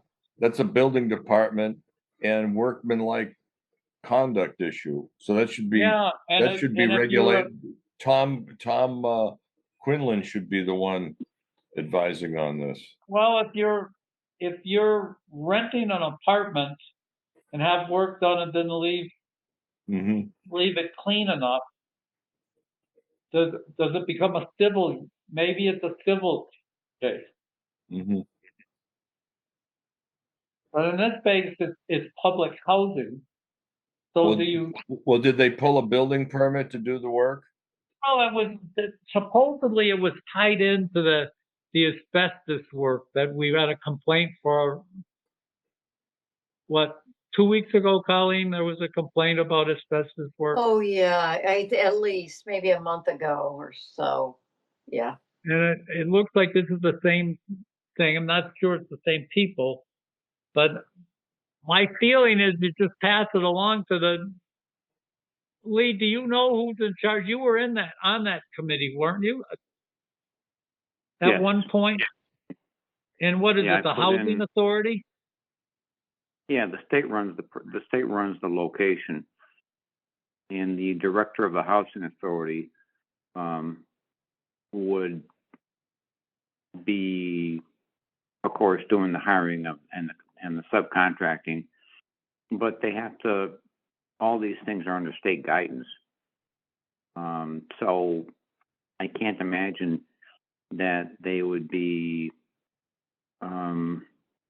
letting a contractor who has to put in a competitive state bid show up and violate state codes. Yeah. And not take out a proper building permit either. That wouldn't seem probably normal course of business. I think the appropriate course here for us is to pass this complaint along to that housing authority and just ask them to investigate it and get back to us. Yes. Yeah, the housing That's authority fair. should be working on this. Yep. Yeah, it's That way, in the court. because the tenant said they tried to get a hold of the housing authority and didn't get any answer. So in this case, if we sent the thing the housing authority probably is going to get back to us. Mhm. Yes. I mean, do we know that this is this tenant's apartment? Hmm. We don't know it. We really don't know anything. That's why I'm saying if you send it to the housing authority, they would be the Yeah, one let that them- come through and say, no, this tenant, this is not what happened.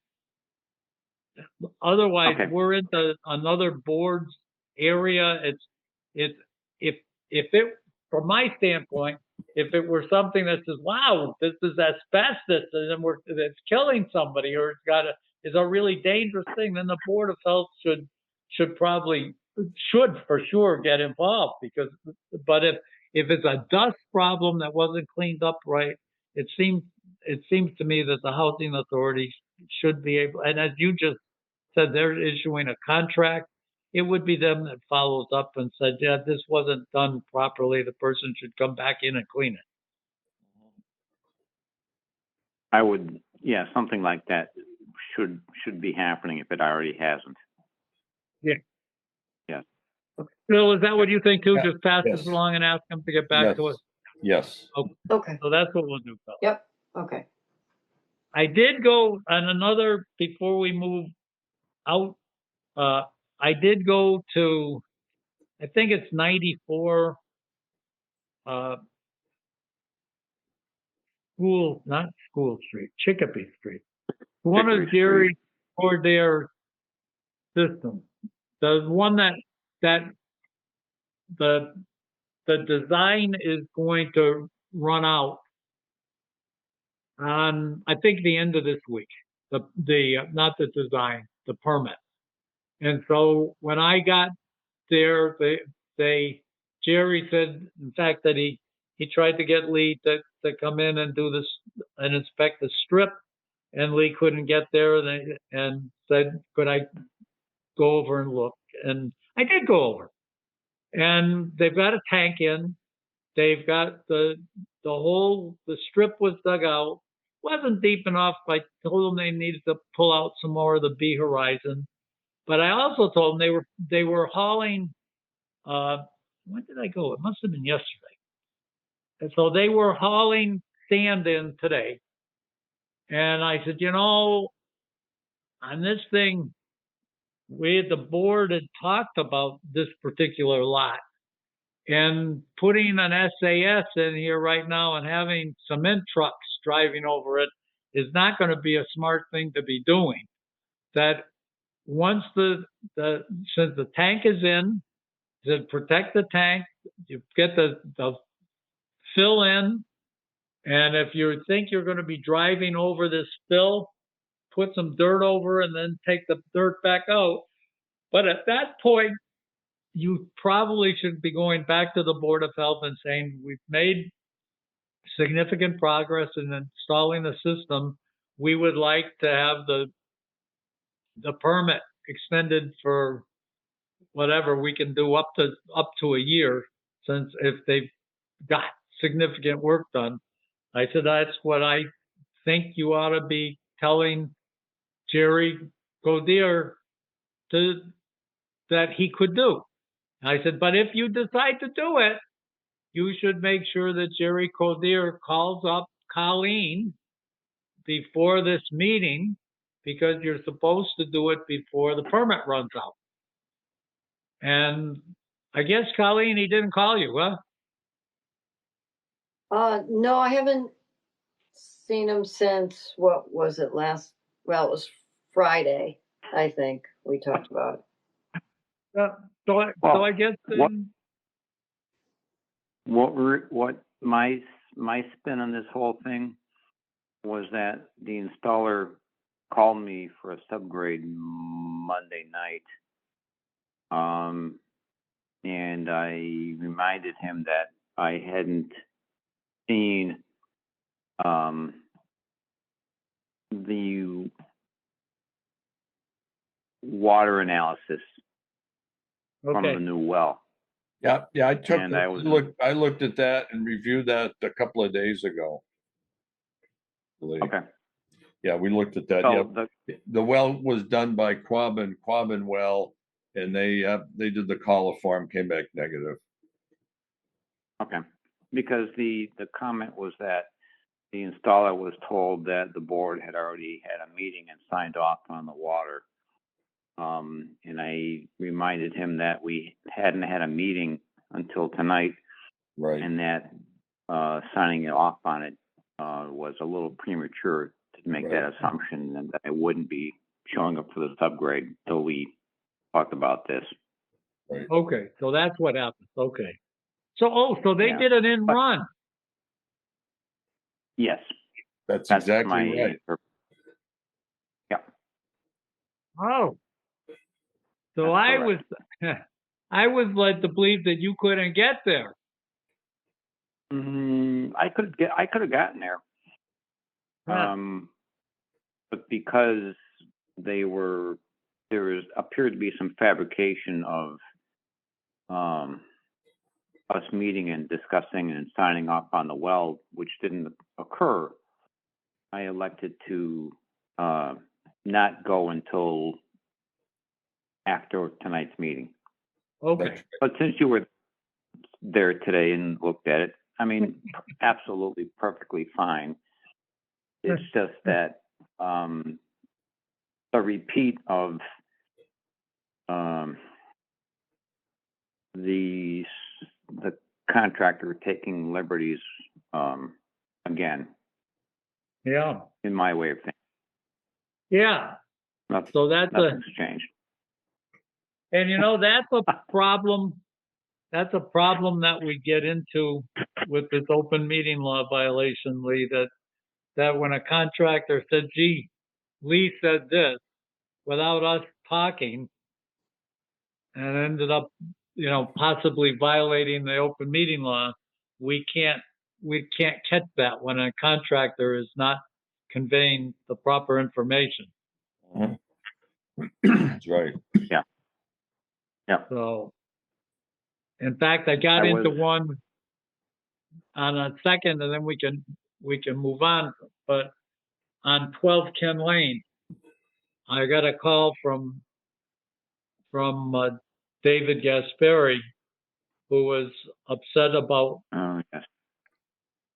Diane Perthy putting a pipe aimed at his house and saying that it smelled sewage and the water in the street. And I went down, but David told me that he says, I just got off the phone with Lee, and Lee said that the Board of Health is essentially washed its hands the whole thing and not involved anymore and doesn't care. And I said, David, I said, I don't know how to tell you without telling you directly. I don't believe that Lee said that. And he got mad. But anyways, I did go down. And Diane had taken this pipe and pushed it towards the turnaround. So it was aimed at his house. It wasn't flooding his well. It wasn't flooding any place really near the house. And it didn't smell of sewage at all.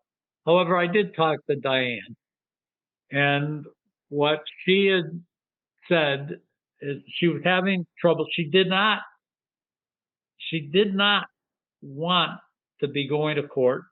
She did not want to have this problem with the water on the street. She wanted it solved. And she got the original installer of her dry basement system came in because her as Colleen had checked and found out, her cellar was flooding. She said the installer said, your pump is running all the time. Somebody hooked up this hose going into the ground, and it's got too small a coupling on it, and I'm cutting it out and putting it on the street. And the guy didn't look to figure out why the pump was running all the time. He just said it's because of this coupling on the hose, and the owner didn't know what to do. So She did know from David DeRocher, who said that it was Kevin Nugent who put the pipe in. David also had told me earlier that Kevin routinely will come in with compressed air and blow the pipe out and see if that was a problem. So Diane moved the pipe that was over toward Kitzberry's house, moved it so it went straight out from her house into Ken Lane. And she told me that on the next day that she would call Kevin Nugent and see if she could get him in, see if they could blow the pipe out, hook the building discharge pipe to the underground pipe using a Fernco kind of coupling, so an external coupling, not an internal coupling, and hook it back up and see if her pump was not running all the time, and see if the pump could in fact evacuate all the water. So she said she was going to do that. So at that point, I also talked to Cindy Gasberry, drove in the street, and I explained to her what was going on. And I also explained that with the change in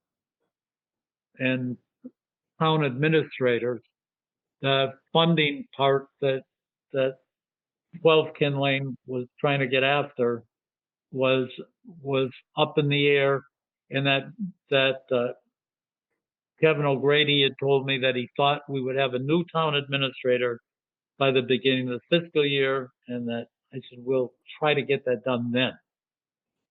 So that's where that system stands right now. Hopefully this week, we'll find out why that 12-inch pipe wasn't taking the water it was supposed to. Or not the 12, the black pipe is not taking the water, the 1.5 inches. So that's what's going on there. I mean, I gotta think that they simply didn't do the calculations on pipe diameter versus the gallon per minute pump cycle. The pump may be too large for the hose. It may be. I saw the pump pumping like crazy at one point. Yeah. And Diane told me, Lee, that the guy she got in to look at the system never even looked in the manhole to see if there was water coming out. Oh, interesting. Okay. So I said, I'm guessing the guy's not an engineer. She says, no, he is absolutely not an engineer. He just said the hose is too small that goes into the black buried hole, about black buried pipe, and that it'll never work. And so the question is that, Dad, I said, well, you hook it up. If you find out that the pipe is not plugged, hook it up. If the pump runs all the time, there's a problem. We have to find out what the problem is. If you hook it up and it runs and shuts off and runs and shuts off, then there was something else wrong. But there still is, in my mind, a question as to whether the neighbor is hooked up into that pipe also and put a restriction in that pipe. So we don't know that yet. But having Kevin Nugent blow it out and see if, as I said, what if the pipe during the summer when there was no flow, maybe a mouse went up in there and died. I don't know. Yeah, good point. Or if it's that thin wall plastic corrugated pipe, it may have simply collapsed. Well, it's not. It's the same kind of pipe, Lee, that like your well water would come out of. Polyethylene pipe. It's like the well pipes. It's either 1.5 or 1.25 inches. That won't collapse. No, it won't collapse. It's fairly stiff. Yeah, this looked to me like it's an inch and a half. I don't know if it's inch and a half OD or an inch. It was definitely bigger than a 1-inch ID.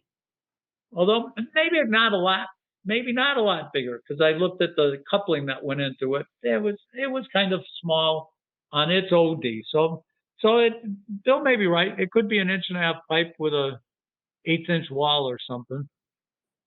Mm-hmm. But it's definitely rigid pipe, and I was told it was a continuous pipe. So that's what's going on there. What our last item? Well, actually, there's 2 more. Bill, do you have approvals for the building department that you want to be reporting on?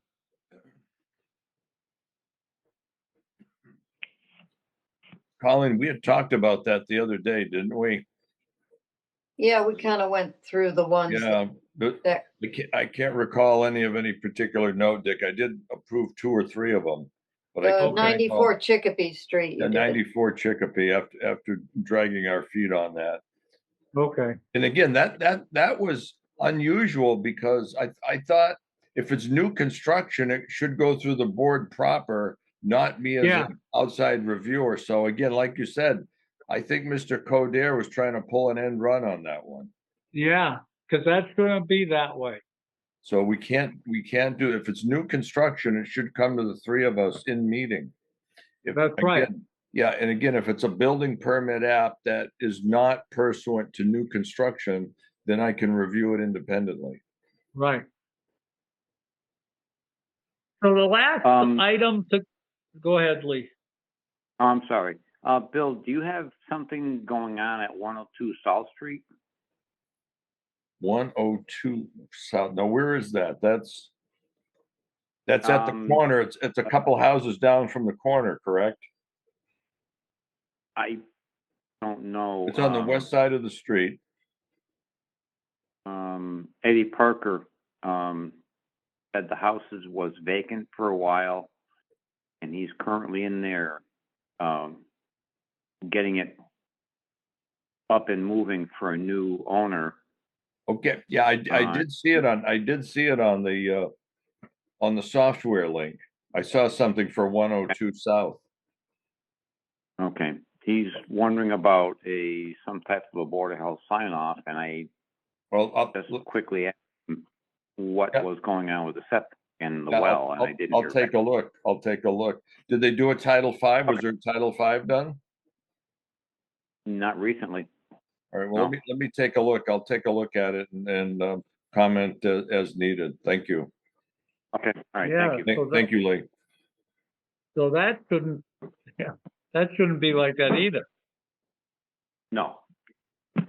The next one, Bill, while you were out, Lee and I discussed the rental unit permit. And I had taken an assignment to talk to Brian O'Toole about it. Mm-hmm. And Brian said that the permit system, South Hadley has a permit system, the Board of Health. Mm-hmm. And he said it's very, very unpopular. But the South Hadley one kind of makes the owner responsible for saying that his unit is up to code.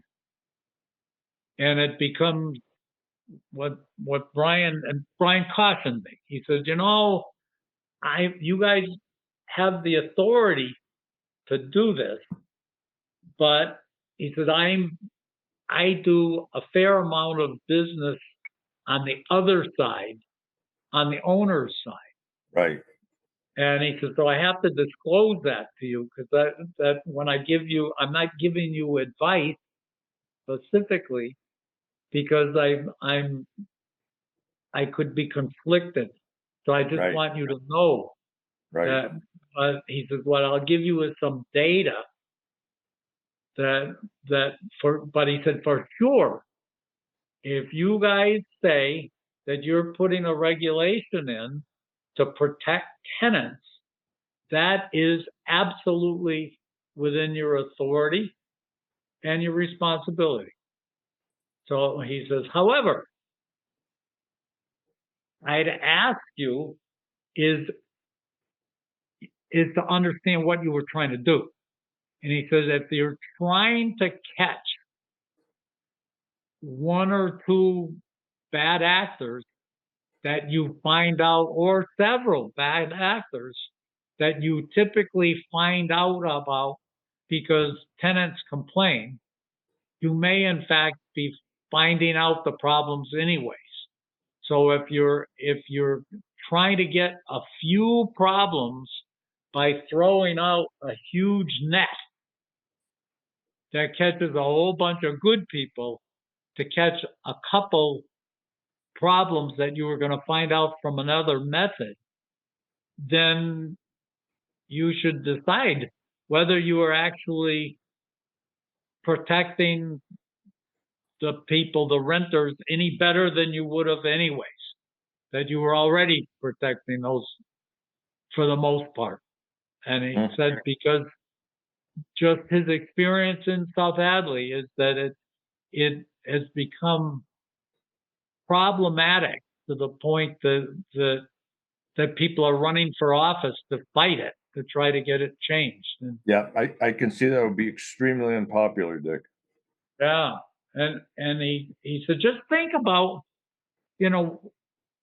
are there other ways to solve your problem if you're going to cause a lot more problems than you're solving? Do you want to do that? But he said, absolutely. If you're trying to do this, to make things, he was very, very, very, very clear, saying if you're doing this to protect people, then you absolutely have that right to do. But he was, just being philosophical about it. He was absolutely not giving me advice. Okay. And in fact, to the point that I think if we were looking for advice, then I really went to him and say, I'm looking for some legal advice. I think that he would just say, then I'm going to hook you up with someone to give you the legal advice because I feel conflicted. So he didn't do that, but he did definitely give me something to think about. And I told him, I said, I'm going to go back and talk to the board and really, I said that the record would show for sure, Lee, you were the one my sense of the three of us, I sensed that I was the one pushing hardest to do it. You were the one saying, boy, watch out. I'm really concerned about this. And I think, Bill, you were kind of the guy that says, I'm kind of in the middle and I'm looking at both of these sides and I'm not clearly on one side or the other. And I think that after I'm thinking about it more, I'm thinking it's not a good idea right now. Yeah. It's walking the line on privacy. That's my opinion. It's walking the line on privacy, and we got to be very careful on that. Lee, you brought up something that says, well, because I think the record will show we talked about, or I talked about dwelling units, but you brought up saying, well, are you really going to say that you get someone that has a college student living in one room in their house saying, okay, you can be in my house, but in that room and, kind of have use of the house. And now are you saying that they should have a permit for that? And I don't know if you recall saying that, but I recall you being concerned saying how far, now you're going into what you just said, Bill. Yep. Right.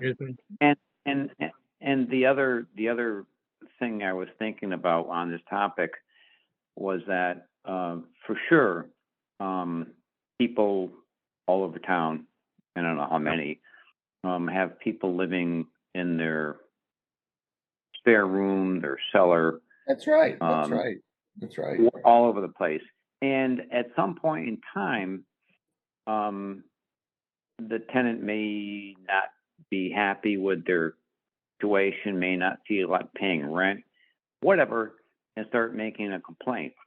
And by doing so, it exposes the entire issue that they are illegally housing somebody for income.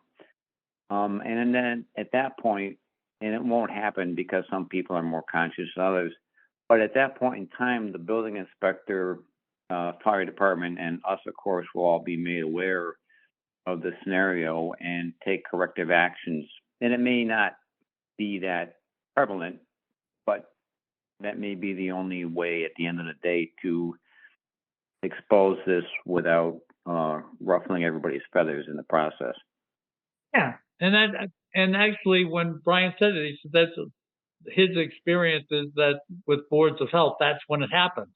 Is that so? It does end up the problem units do come to the surface, and then when we started talking, say, well, people should be paying taxes or whatever, and I don't, quite frankly, I don't think that's the Board of Health job.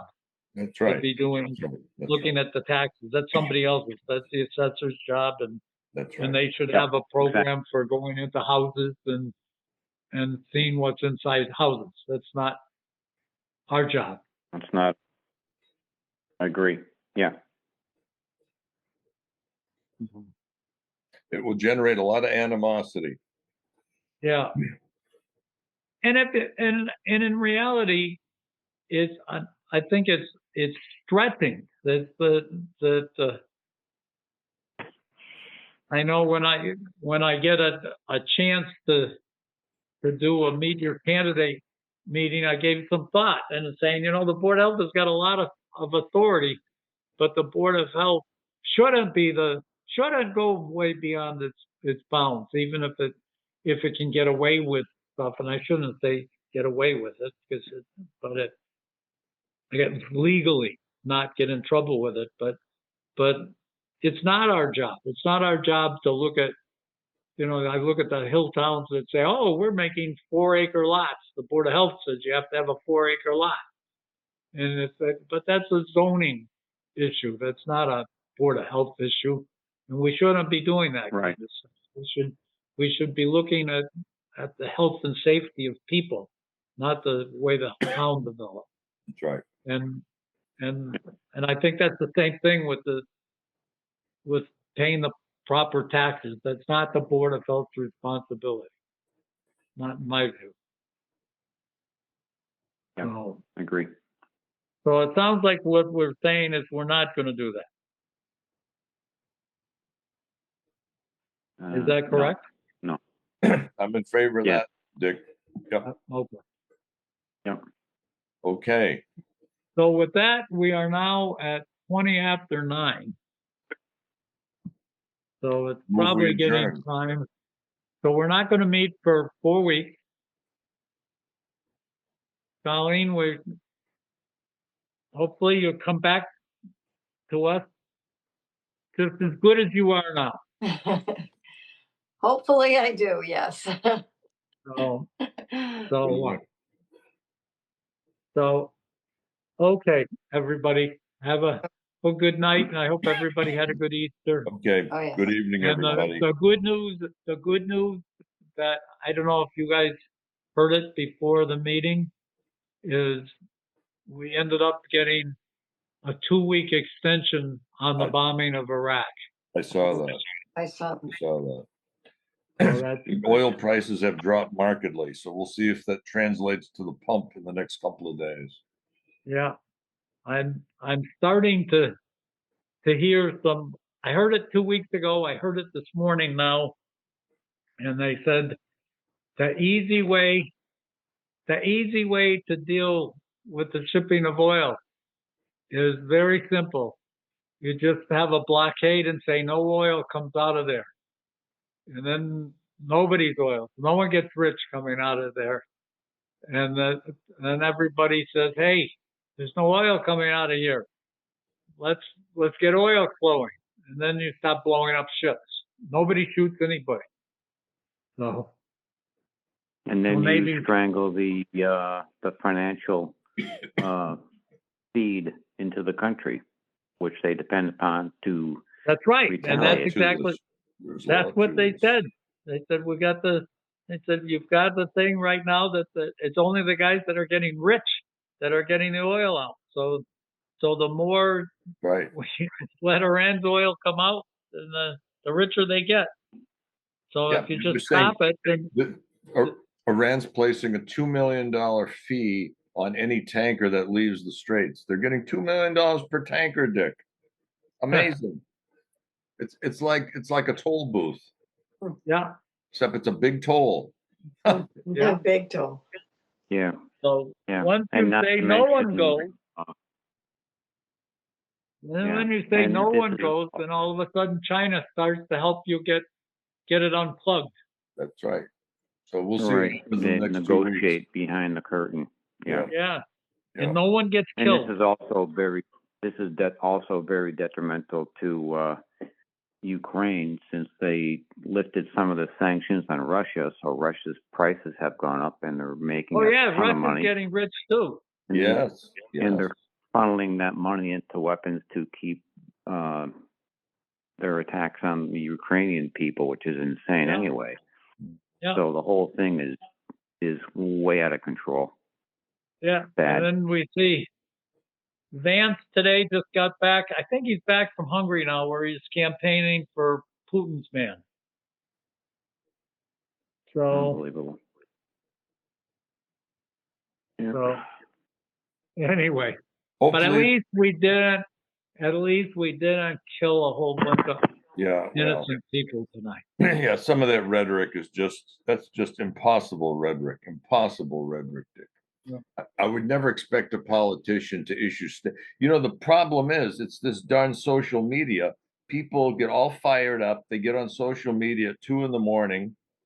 I don't know what they've had or what they've done to fire themselves up, and they just start issuing these ridiculous statements. Before social Yeah. media, you had a lot of filters before public statements were issued. Now with social media, Mhm. there's zero filtration, none, Yeah, no filter. no, And that's why we got It's all this instantaneous. stuff going back and forth. Of course. yeah, Yeah, that's a Of good course. point. Back in Yeah. the 80s and 90s, before social media, any public statement through the executive office would be filtered. Now there's Yeah. no filtration. No filter. yeah. Anyway. That's why social media, in my opinion, is no good. That's my opinion. It's Yeah. no good. Yeah, it's And I talked to my daughter about this too. We come up with 3 or 4 reasons why social media is no good.